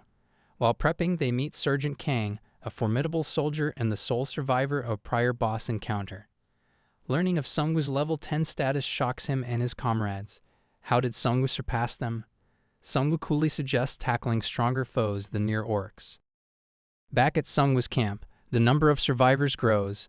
Spearman Kyung-soo proposes constructing a town. The non-combatants would build while the fighters protect and hunt. Their dual objective, to boost their gold reserves and military prowess. Despite Kyung-soo's humility in crediting the idea to Seongwu, Han-ho's parents commend him. Kyung-soo, haunted by past decisions leading to his friends' deaths, doubts himself. Yet, Han-ho's father sees leadership qualities in him. As for Seongwu and his team, they're causing a stir in the streets. They're so dominant that even the lower-ranked monsters fear their might.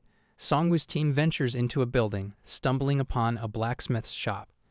The shop offers Seongwu an intriguing deal. Combine 3 of his legendary items into one, but for a steep 100,000 gold. There's a catch. There's a 2% chance of the combination failing. As Seongwu readies his items, Jisoo begins hoping and praying for a successful merge. The process begins, and the end product is a Chaos Crystal. This powerful artifact enhances the user's mana by 500, boosts their mana regeneration by 250, and even siphons off mana and health during attacks. Hanho and Jisoo excitedly celebrate with Seongwu over his new acquisition. Gijin, intrigued, checks out the shop's offerings for herself. She finds she can merge her fire whetstone with her area blade for a fee of 15,000 gold.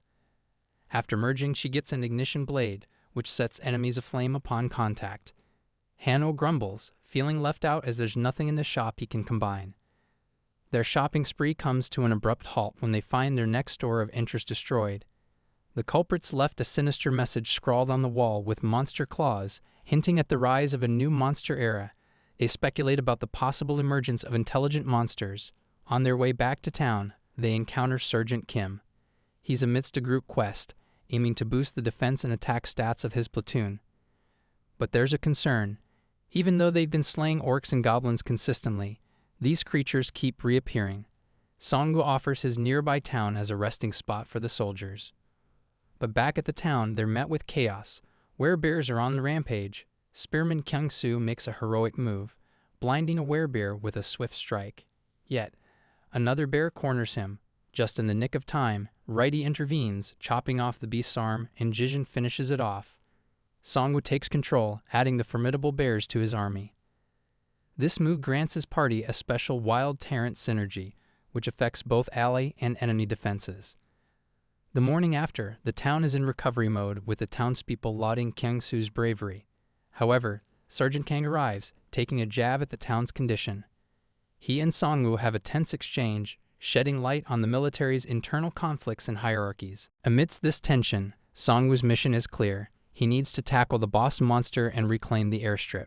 When they arrive, the airstrip is in disrepair, and despite being forewarned by Sergeant Kim when the giant troll boss appears, it's even more daunting than Seongwu anticipated.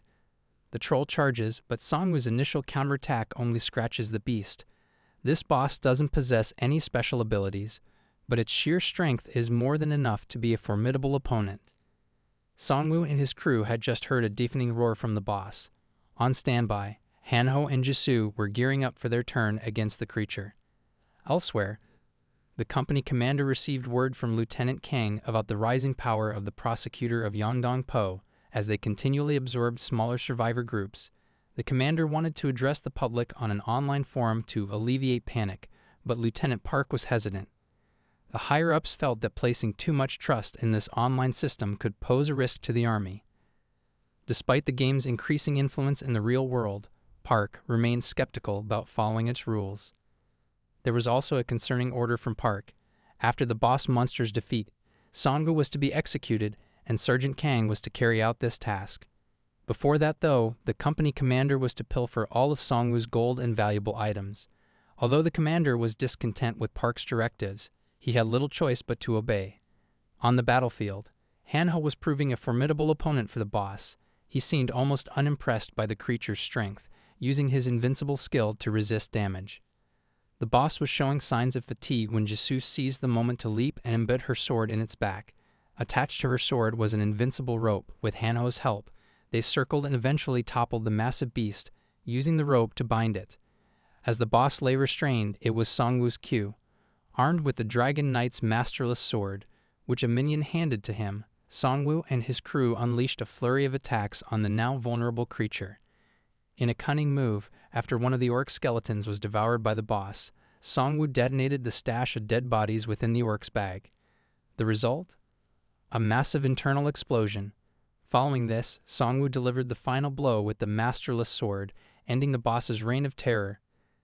This victory awarded him 220,000 gold, a level up to 11, and other perks including a skill to craft diverse bone weapons. Sergeant Kang, who had been observing in awe, now had the grim task of eliminating Seongwu. But when he attempted a surprise strike, Seongwu deftly countered, revealing he had anticipated the move. Although Kang managed to land a few blows, Seongwu's resourcefulness and skeletal minions overpowered him.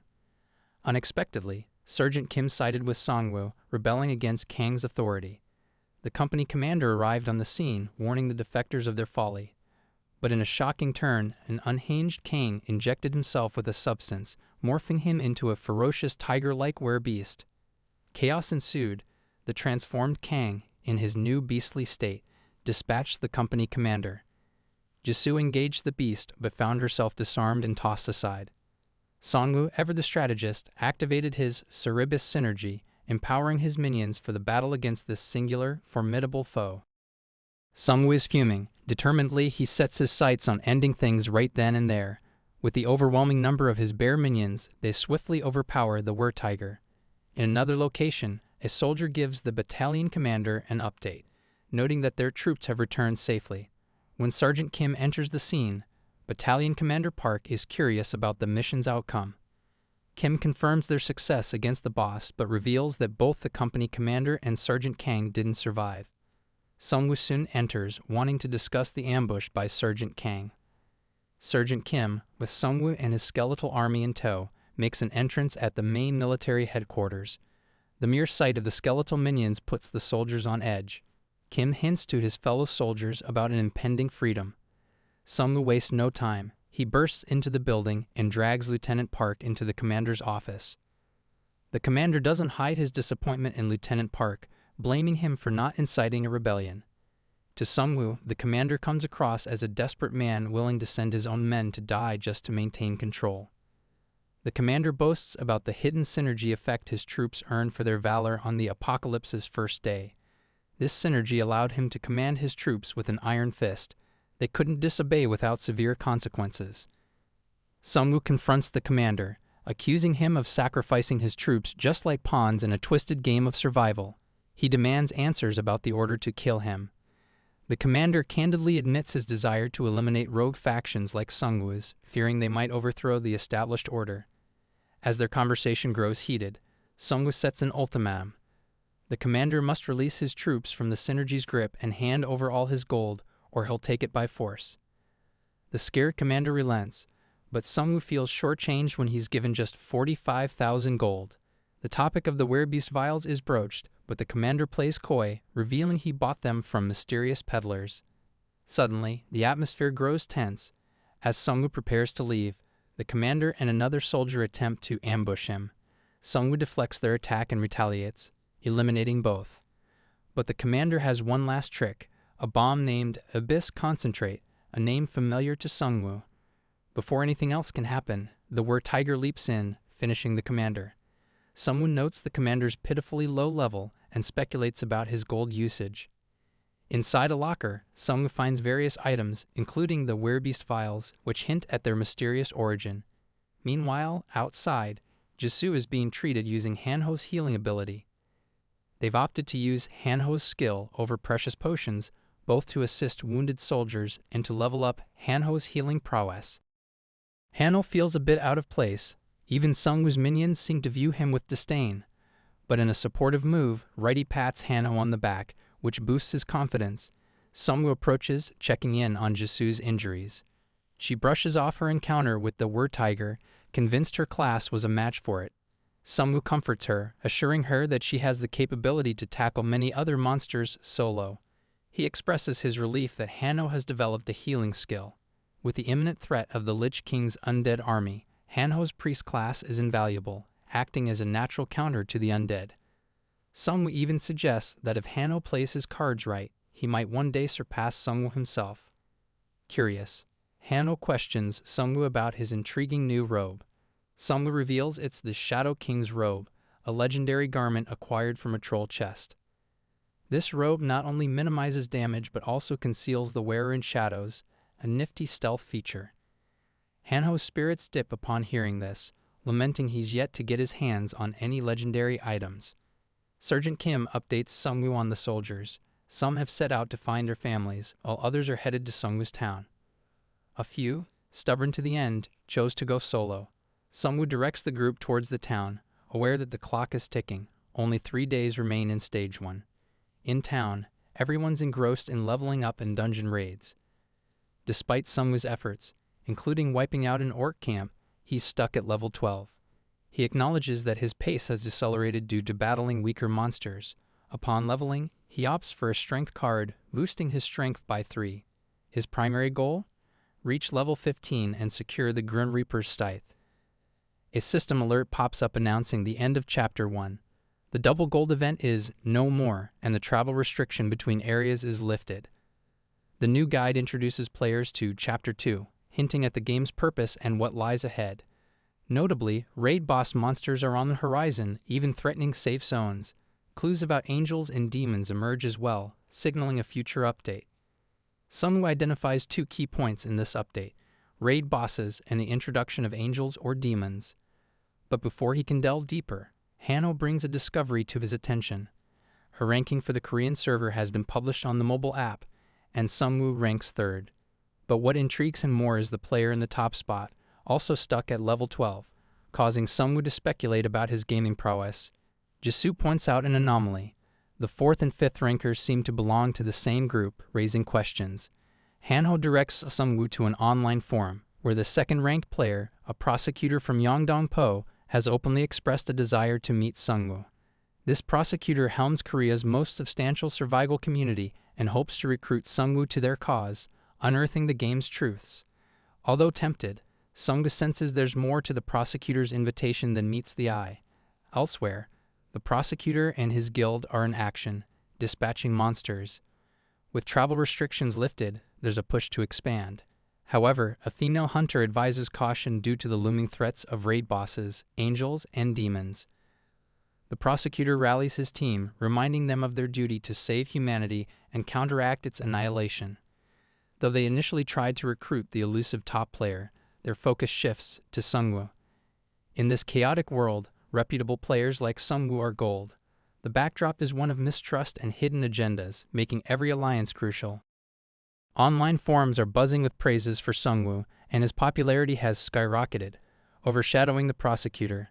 Sensing a potential threat to their future plans, the prosecutor feels an urgency to meet Seongwu. "Hey," Seongwu replied to our post. The female player notifies the prosecutor. "We're heading to Hwasong Fortress in Suwon first thing tomorrow. Get everyone ready," orders the prosecutor. While the prosecutor's crew preps for the journey, Seongwu gathers his group. "We got to see the prosecutor. I've got important intel and I need advice on leveling up. We can't let the lich get the best of us." Suddenly, the Taesong biker gang storms in. Taesong explains how some strange attackers abducted his friend, Yongsik. They were searching for something called the Golden Deer. Upon realizing Taesong's group was clueless about it, they turned hostile. Jisoo speculates, might be outlaws from another region. Once they question Yongsik, they'll learn about our town. Seongwu, decisive as always, instructs Taesong to lead them to these bandits. At the bandits' hideout, they're torturing Yongsik, trying to extract info. Just as things turn dire, Seongwu's team bursts in, saving the day. One of the bandits, lecherously eyeing Jisoo, demands they hand her over. Angered, Jisoo battles fiercely, showcasing her impressive combat skills, and the situation rapidly turns in their favor. In the midst of the chaos, talk of the mysterious Golden Deer reemerges. It's rumored to reward players with valuable items. Lo and behold, a golden deer appears nearby, initiating a hidden quest. Seongwu, using his abilities, sends his summoned creatures after it. The deer is cunning, but Seongwu's werewolves eventually capture it, granting Seongwu a piece of a coveted ticket. However, something feels off to Seongwu. One werewolf, instead of attacking, chose to flee.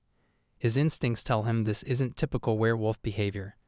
Back in town, anticipation is high. The prosecutor's impending visit is the talk of the town. To everyone's surprise, he arrives via helicopter, seemingly undeterred by the dangers of wyverns. Seongwu and the prosecutor finally meet face to face. The prosecutor, known as Zong Chinch, comes across as charismatic, leaving many in town utterly smitten.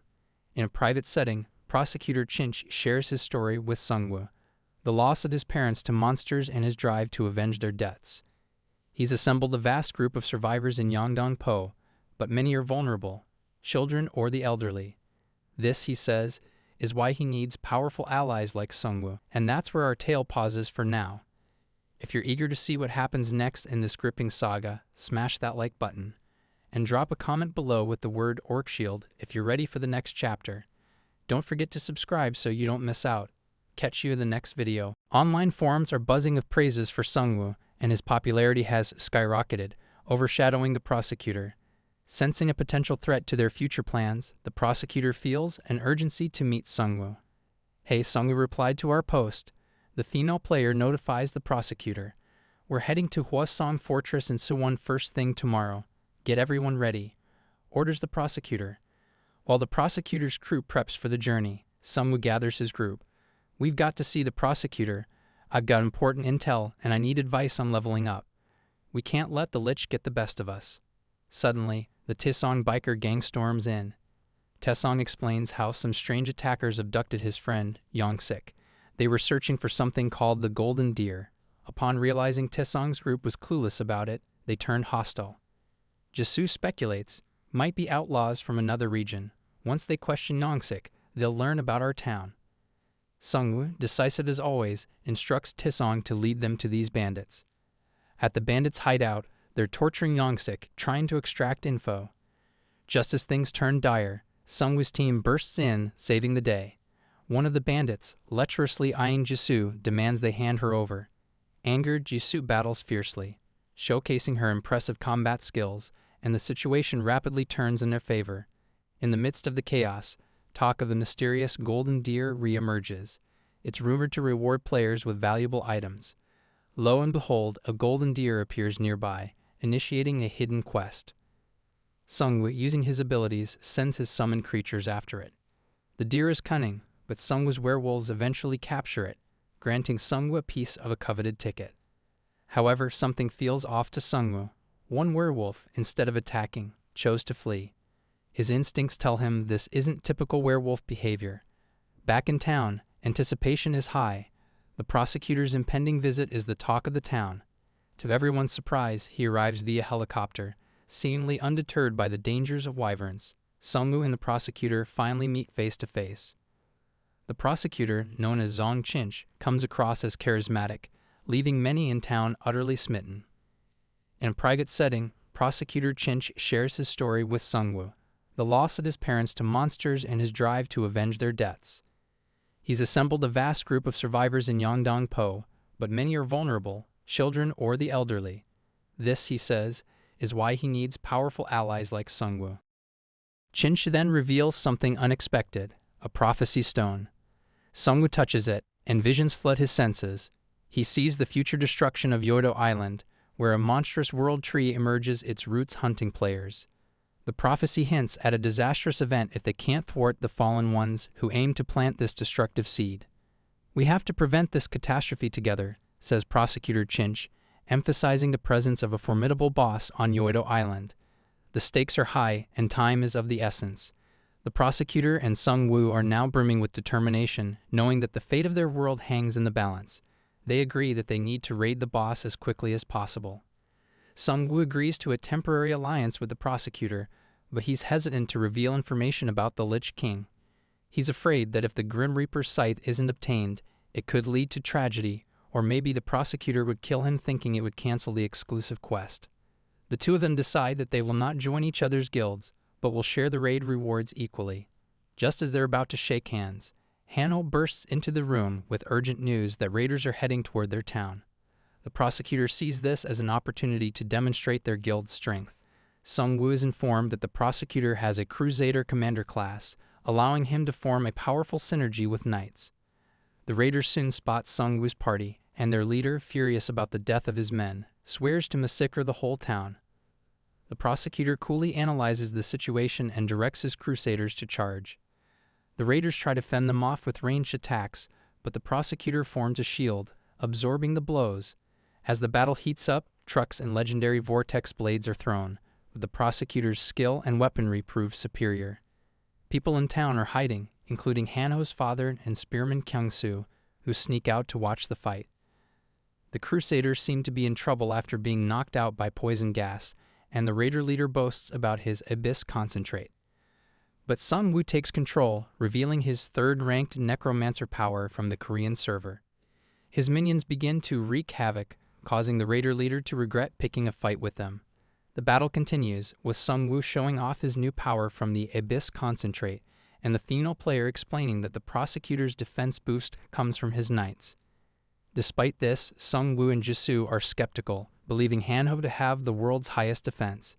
The raid escalates as the raider leader takes hostages, only for Jisoo to block them with her skill. The bandit leader is too late to realize his mistake, and Seongwu stabs him from behind. The other half of the golden deer ticket is received as a reward, completing Seongwu's quest. A notification appears, telling Seongwu that he'll be teleported to a hidden stage. The prosecutor attempts to follow but is stopped by the system for lacking a ticket. One of his underlings starts comparing Seongwu to the prosecutor, but the latter shuts down the conversation, though he seems somewhat jealous. The agreements between Seongwu and the prosecutor are clear: cooperation but no guild joining. The rewards will be shared equally. Seongwu's hesitance to reveal certain information adds complexity to their relationship. The fight with the raiders showcases both their strengths and the prosecutor's Crusader Commander class. The battle is intense, with the raider leader using poison gas and legendary weapons, yet Seongwu's power as a necromancer turns the tide. The excitement in town and the tension with potential hostages add depth to the scene. The conclusion with the golden deer ticket sets up a new adventure, leaving the prosecutor curious and perhaps a bit envious. The prosecutor, curious about the mysterious gate Seongwu entered, tries to coax the information out of Jisoo, but she's not spilling anything. All this while, the prosecutor has been subtly manipulating everyone around him with his War Hero Aura passive skill. This aura makes him likable and commands respect, especially working wonders on low-level players or those feeling anxious. Yet Jisoo remains unaffected. In stark contrast, Hanho seems entirely under its spell and nearly spills the beans, but Jisoo silences him just in time. The prosecutor, trying a different approach, mentions he's just concerned for Seongwu's safety. Jisoo, worried now, reveals the gate's secret. It's an entrance to a hidden stage. The prosecutor, appreciating her honesty, compliments Jisoo on her exceptional sword skills and extends an offer for her to join the Liberation Guild. However, she declines without a second thought. Even Hanho seems interested, but Jisoo swiftly pulls him away. Most folks easily fall under the sway of the prosecutor's aura. He finds it intriguing that Jisoo doesn't. Elsewhere, inside the gate, Seongwu encounters a hidden stage. An alert informs him of potential rewards, and even if he fails, he'll return to the real world safely. Suddenly, he's surrounded by overconfident, gold-hued goblins. Unfazed, Seongwu summons his trusty minions and sets them on these brash creatures. Back outside, the Liberation Guild is tending to the wounded. Regular healing potions are proving ineffective against a particular curse. Only antidotes seem to work. This baffles the prosecutor. Why was Seongwu unaffected by such a potent curse?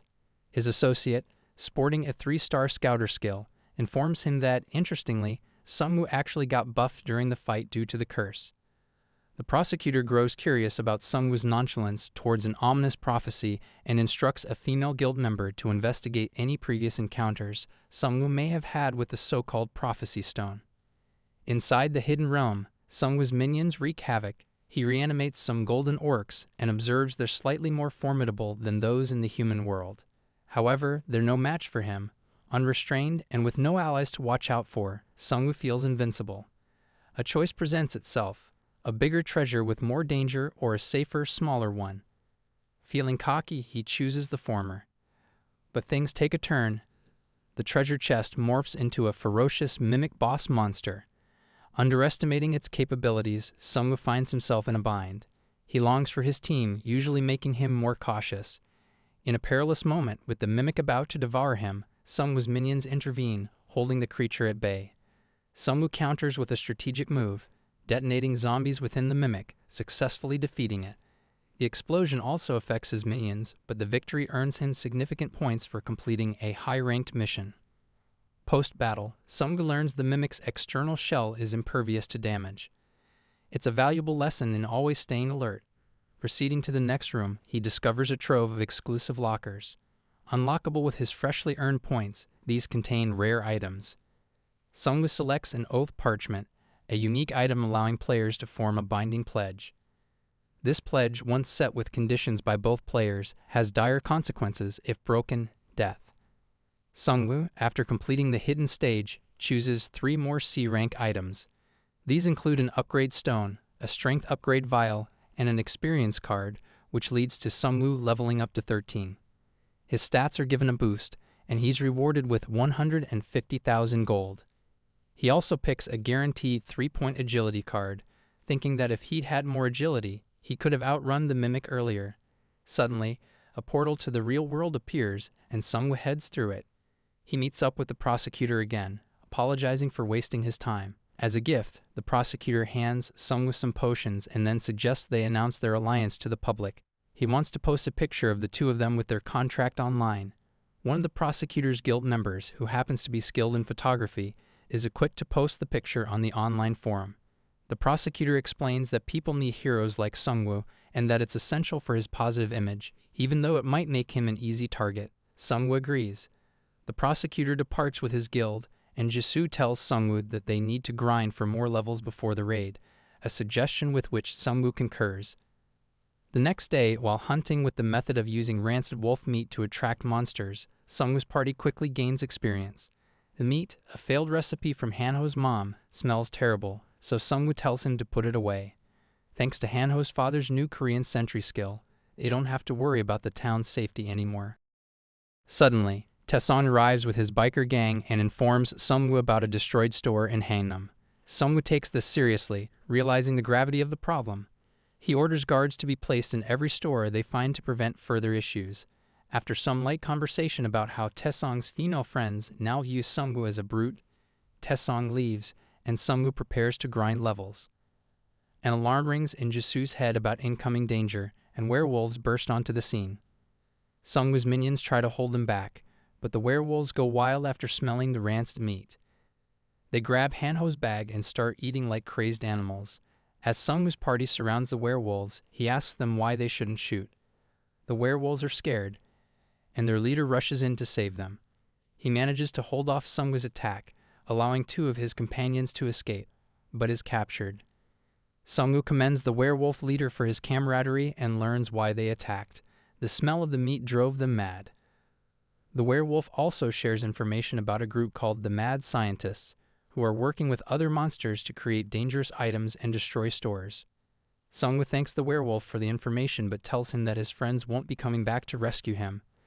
The werewolf, who has a tragic backstory involving his son in a class election, wishes Seongwu and his party luck before being stabbed by Seongwu. Feeling bad for the werewolves but understanding the danger they pose, Seongwu tells his party to get ready to pursue the 2 escapees. They need more information about the werebeast's territory. As they search for the werewolves, they overhear voices and discover that both werewolves have been captured by a group of creatures called kobolds. One suggests making sausages from the wolves, but their leader says not to eat them as their presents for their queen. The new information and the mention of the queen add further intrigue to their quest, as Seongwu's party continues on their journey. Seongwu and his pals watch in astonishment as a kobold repeatedly jabs the werewolves with spears laced with a paralyzing toxin. Once paralyzed, the kobolds haul the werewolves back to their lair. The group can't believe that low-level creatures like the kobolds could subdue 2 powerful werewolves. When they find out there's a shop in this dungeon which remains intact, Seongwu rallies his crew, emphasizing the importance of securing it for their community's survival. Suddenly, a notification pops up. They're in the venomous Spider Queen Chambers, a notorious dungeon that's claimed 124 players. On top of that, they'd earn a bonus for clearing it. Hanho's anxiety is palpable, especially since they didn't bring any live goblins. As they delve deeper, horrifying sights greet them.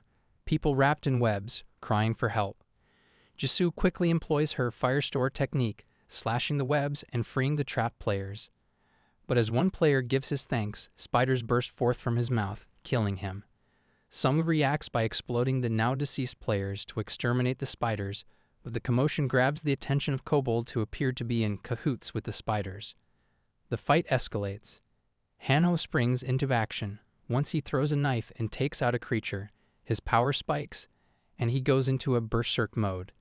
The sight of Hanho in this state terrifies even the monsters, who see him as a true demon. They desperately try to entangle him with spider webs. After several attempts, they succeed in immobilizing the enraged Hanho. With Hanho trapped, Seongwu uses his unique skill to detonate dead bodies, causing massive damage. After battling hordes of creatures, they clear the area and recall that this subway connects to a mall. They speculate that the queen could be there.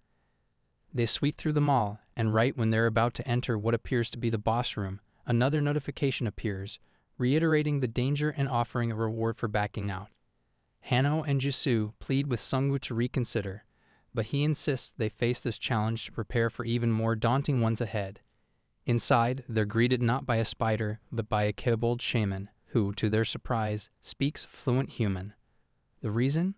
He's consumed 20 human brains. As they process this, the ground trembles and the giant venomous spider queen emerges.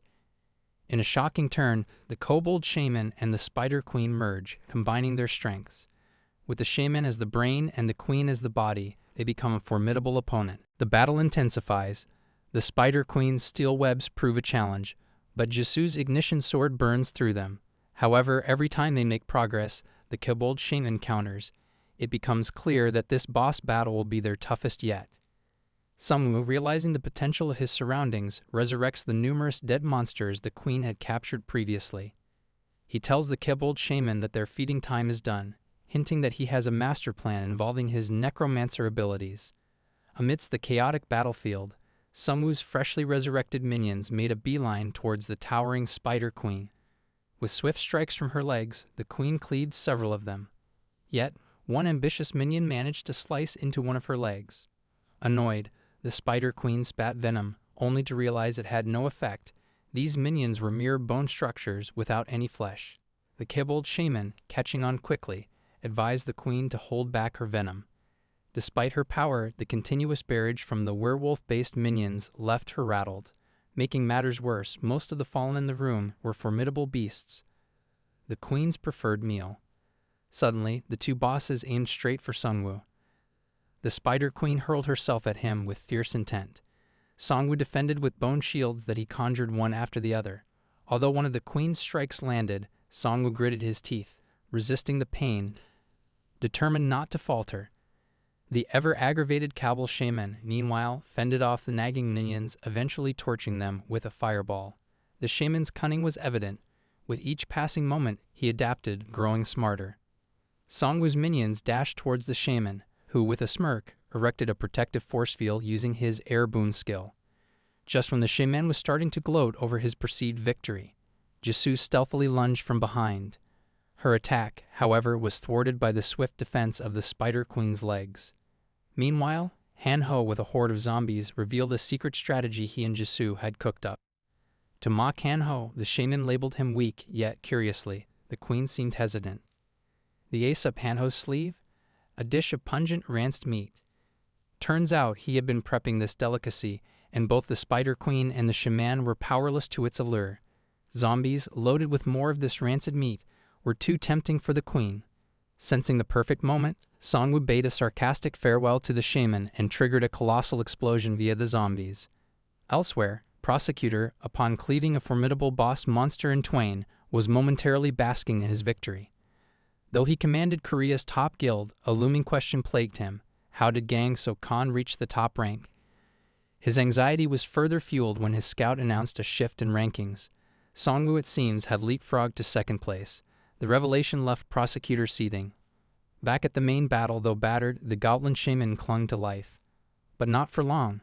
Hanho, with a swift throw, ended the shaman's existence, earning them a whopping 300,000 gold.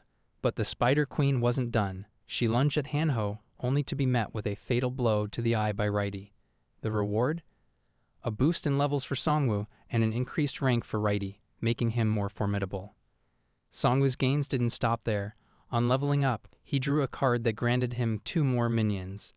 With newfound confidence, they set out to find the elusive C-rank store inside the dungeon.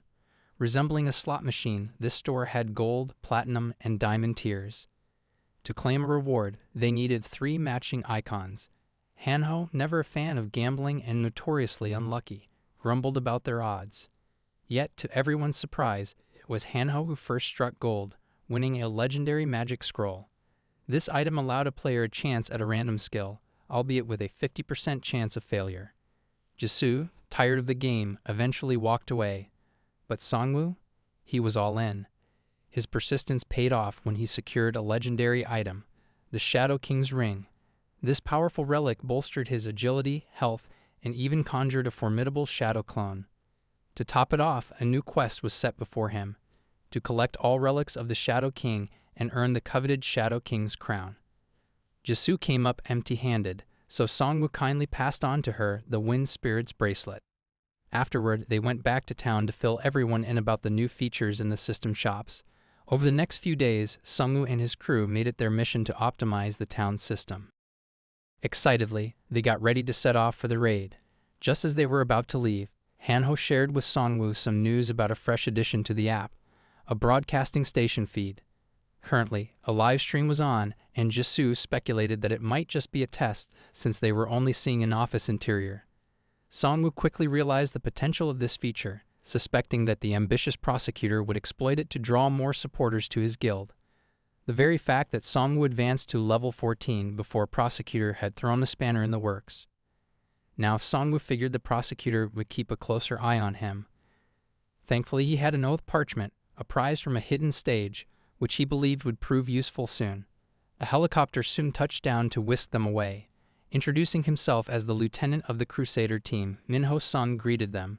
Curious, Seongwu inquired about the risks of flying amidst wyverns. Minho's confident reply, "The Liberation Guild made anything possible. They even had members across Seoul, tracking each wyvern's path in real time." Seongwu silently acknowledged the advantages of being part of a large guild. Out of the blue, a notification popped up. Their raid group had been given a unique quest. It was competitive in nature, and they'd have to conquer the raid boss independently to snag a special item. It would be a friendly competition among several groups. Interestingly, the final boss, Lizard Man Warlord, would be granted a buff called the Gladiator's Blessing, which reduced damage by 90%. However, in a one-on-one combat, the buff would be disabled. The victor who managed to take down the boss solo would also gain a special title. Reading this, Minho seemed surprised, as this wasn't part of their initial plan. He remained confident though, thinking his sister or the prosecutor could handle it. Hanho chuckled, noting the similarities between the two. To Seongwu, this challenge was unexpected. Traditionally, raid bosses required collective efforts, not solo duels. He was certain they were being washed. After all the hard work they put in, the sudden twist made their challenge steeper. The player guidebook had an update from the prosecutor. It mentioned 12 distinct groups, totaling 1,000 players, participating in the Yoido Island raid. The event would be live-streamed. The Prosecutor's Liberation Guild had bigger plans post this raid. They aimed to hunt monsters across Korea and eventually worldwide. This announcement was met with joy by most, but some argued that the higher-ranked Seongwu should be spearheading the mission. Upon their arrival at the raid's location, the prosecutor personally greeted Seongwu. While Seongwu admired the organization of the place, he couldn't help but notice a camera. He had a hunch that the prosecutor aimed to enhance his public image through the live broadcast of the raid. Suddenly, a player, accompanied by his 31-member elite team, started badmouthing Seongwu, who was there with only 2 allies. Seongwu smelled a setup, suspecting the prosecutor and this purple-haired man, introduced as Gang Yoon Lee, planned this confrontation. Gang Yoon Lee, a renowned fire sorcerer and leader of a survivors group, was quite a topic of discussion in app forums. However, Seongwu warned him to watch his tone, emphasizing that this was a raid, not a skirmish. Inside, in the meeting room, various group leaders congregated. Minho-san, introducing herself as the deputy lieutenant of the Crusaders, updated everyone on the escalated difficulty of the raid and the amplified rewards. Although uncertain of the specifics, they contemplated converting items' values to gold and distributing it equally among the 12 leaders. Everyone seemed to be on board instantly. However, Seongwu noticed the strings being pulled. Almost all the leaders had ties to the Liberation Guild. It appeared the spoils of their raid would predominantly fill the guild's coffers, leaving Seongwu with just a fraction. Minho poses a question. Does anyone have alternate suggestions? Seongwu swiftly lifts his hand in objection to her proposal. This quest pushes players to confront the boss individually. Shouldn't the one who risks everything to bring it down get superior rewards? Song pointedly reminds him, "Weren't you the one championing equal distribution?" Seongwu retorts, "I said fair, not equal." The reality is many of these players, given their lower levels, wouldn't last a minute against that boss alone. One leader, visibly irked, challenges Seongwu to a duel. It's Ansaku, proudly known as the Iron Fist, ranked 11th, famed for his bare-knuckle monster brawls. Seongwu coolly advises him to take a seat, warning that things could go south for Ansaku if things got too heated. The room's tension skyrockets. Ansaku's anger is palpable, but prosecutor's forceful table slam redirects everyone's attention. "I'm siding with Seongwu on this," he states firmly. Night falls, and the environment gets tenser. As a group of lizardmen aim to ambush a player, Ansaku fights them off, fiercely dispatching them with his powerful fists. But more of these creatures loom in the shadows. Just as they lunged, a sudden eruption of fireballs annihilated them. Gunhan, stepping out from the shadows, warns Ansaku, emphasizing these lizardmen's potency. But Ansaku's confidence remains unwavering. While this unfolds, a helicopter is spotted approaching Yoido Park. The initial thought? It's coverage for the prosecutor. But Gunhan? He quickly corrects that assumption, hinting at the necromancer's movement towards the boss's chamber in the same park. Among those tailing, Seongwu is Myung-soo Yang, a level 11 armored archer, known more for his sycophantic tendencies. In his mind, with the 11 other teams supporting prosecutor, Seongwu was bound to fail, but witnessing Seongwu's team in action crushed his assumptions. Jisoo's ignition sword was tearing through enemies, while Hanho showcased a defense that seemed impenetrable. Even more impressive was Seongwu's new synergy with his armor-equipped minions. Remembering the Crusaders' similar synergy, Myung-soo couldn't help but feel a twinge of envy. Seongwu, sensing their need, offers armor to Myung-soo and his gang. Although initially rebuffed, Seongwu still gears them up. Their reservations fade as they feel the armor's benefits, and Seongwu's synergy amplifies with each added unit. They proceed with Myung-soo guiding them towards Yoido Station and the subsequent park holding the boss room. Seongwu observes the rising water levels with apprehension, knowing the lurking lizardman threats within. Myung-soo suggests cooperation with other teams, but Seongwu simply nods to Hanho and Jisoo to step back, launching his Werebeer minions into the waters, causing a massive detonation. The aftermath? A heap of gold from the lizardmen they obliterated. A helicopter lands nearby, its camera focused on Seongwu.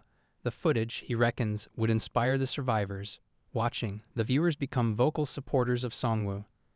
Amidst this, an urgent call comes in from the Crusaders. Manhwa Song's voice, laced with fury, warns Seongwu of impending consequences.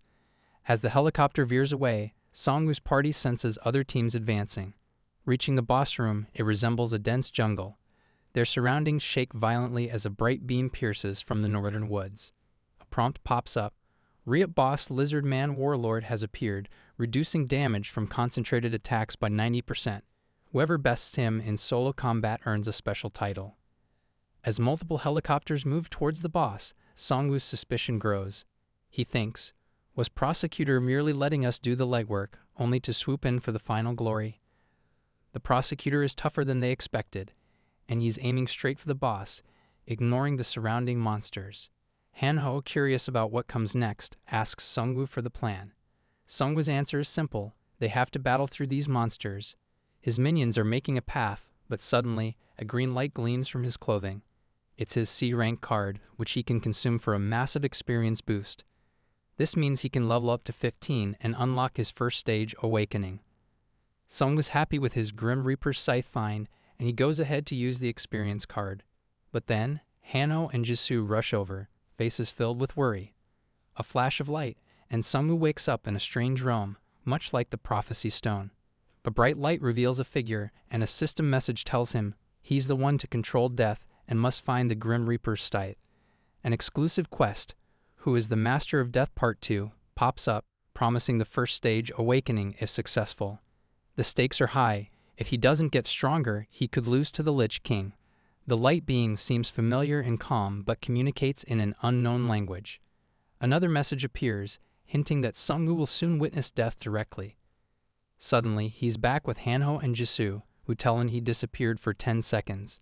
Seongwu now knows this was not a mere vision, but a real physical journey and an actual quest from the mysterious being. He hopes not to witness the death of a friend. They hear an explosion near the boss monster, and Seongwu informs his team that they're going after the boss.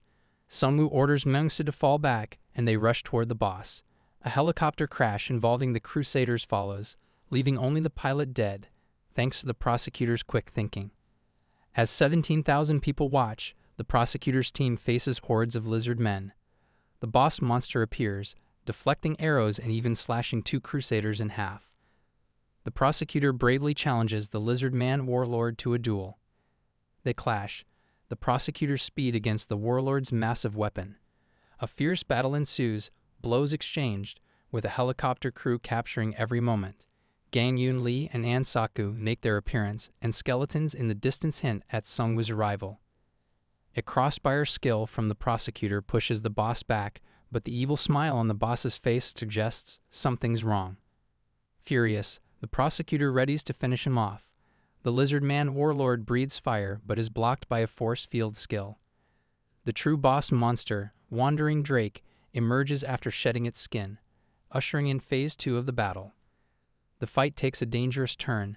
This new monster is stronger than anticipated, and the prosecutor feels his bones rattle with the force of just one blocked attack.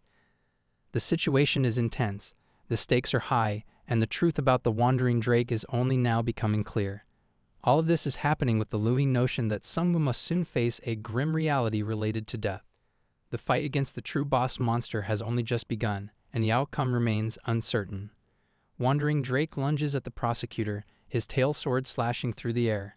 It lands a direct hit, causing shockwaves of damage. The audience gasps. Tears flood Manhwa Song's eyes, believing the prosecutor's end is near and the raid will be a disaster. But just as the Drake prepares to feast on the prosecutor, a lizard man's corpse is hurled at him, exploding on impact. Seongwoo's skeletal minions descend, bashing the Drake's head with their bone weapons.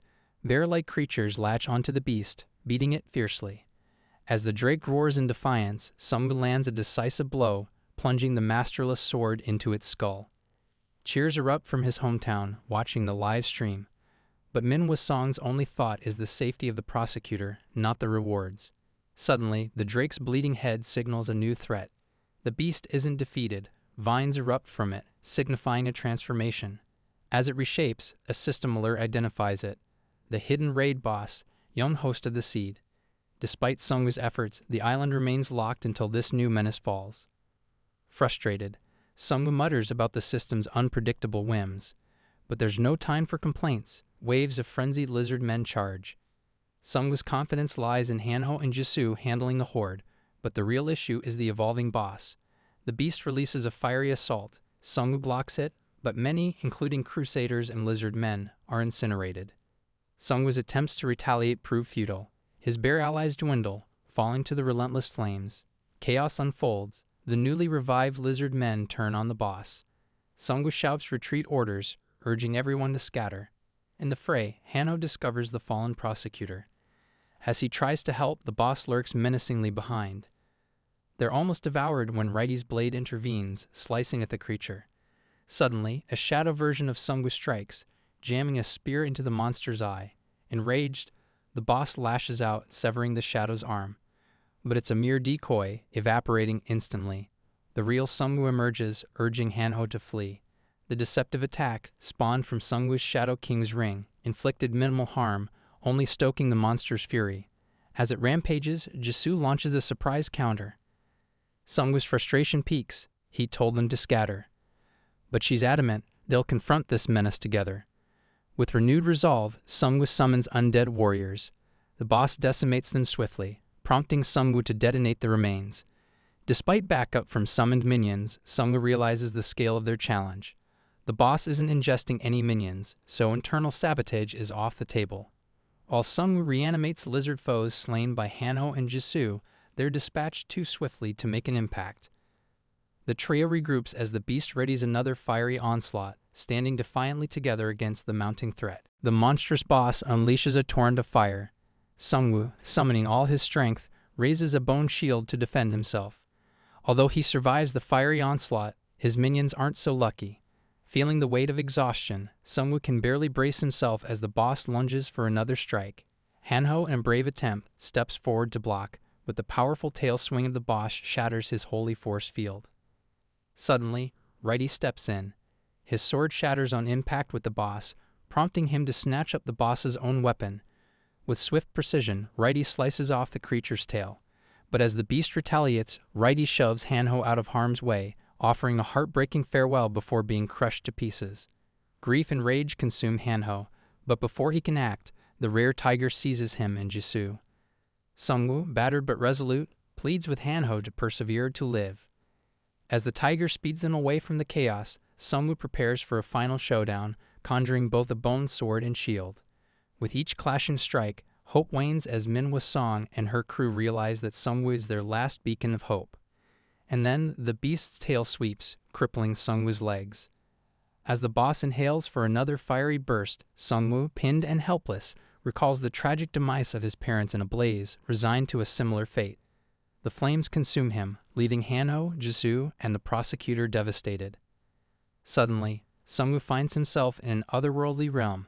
He's greeted by the Grim Reaper, whose taunts about Seongwu's age and demise are soon cut short. The Reaper's face reveals a shocking twist. It's Seongwu's father. A torrent of emotions floods Seongwu: guilt, longing, confusion. He grapples with memories of fleeing their burning home as a child, believing he abandoned his parents. Yet his father reveals a different truth. Seongwu wasn't a coward. On that fateful night, his father had urged him to flee, choosing their son's safety over their own. Embracing this newfound clarity and the love of a father he thought he'd lost, Seongwu receives a gift, a scythe, symbolizing his completion of the Master of Death quest. Along with the weapon, he gains new abilities and a tweaked destiny. Back in the real world, chaos reigns. Jisoo and Hanho mourn Seongwu, struggling to accept his loss. The prosecutor, waking from unconsciousness, feels a wave of guilt. He blames himself for underestimating Seongwu, the raid's mightiest player. As Manhwa Song approaches him, he mistakenly believes Hanho saved him, not her. Resolved to right his wrongs, the prosecutor vows to protect Hanho and Jisoo. As they retreat, the sky ominously darkens, signaling a new threat has awakened in their vicinity. From the skies above, Song observes a mysterious green glow piercing through a thick black fog. It originates from Seongwu, who now possesses eerie, lich-like features. Manhwa and her team fear that he's morphed into a monstrous lich after perishing in battle. A notification pings Seongwu, informing him of his revival as a unique necromancer. He's now in a temporary powered-up state for 31 days after unlocking his first awakening. Not only can he summon the formidable Grim Reaper for an hour each day and morph into a lich, but he can also bolster his horde with gargantuan creatures. To top it off, as the 9th player to reach this level, he's granted a special store coupon. Seongwu's new Grim Reaper Realm skill boosts his minion count by 50, while his stats get a 10-point boost. He's got the power to revive and heal his undead minions without any limits. Now feeling empowered, he confronts the formidable Drake boss, warning it of his enhanced might.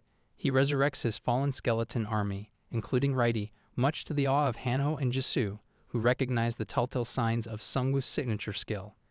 Seeing their resurrected friend, the crew's emotions range from jubilation to shock and fear. Jisoo assures Hanho that Seongwu isn't a monster. He's merely wielded the Grim Reaper's scythe post-awakening. The battle intensifies. The Drake boss spews fire, devastating most of Seongwu's army. But with his new skill, they rise once more. The sight of the repeatedly resurrecting minions energizes Manhwa Song's crew. As the boss unleashes another fiery onslaught, Seongwu's shield braces for impact. Just when the flames threaten to engulf the prosecutor and his allies, Raidi executes a spinning maneuver, dissipating the threat.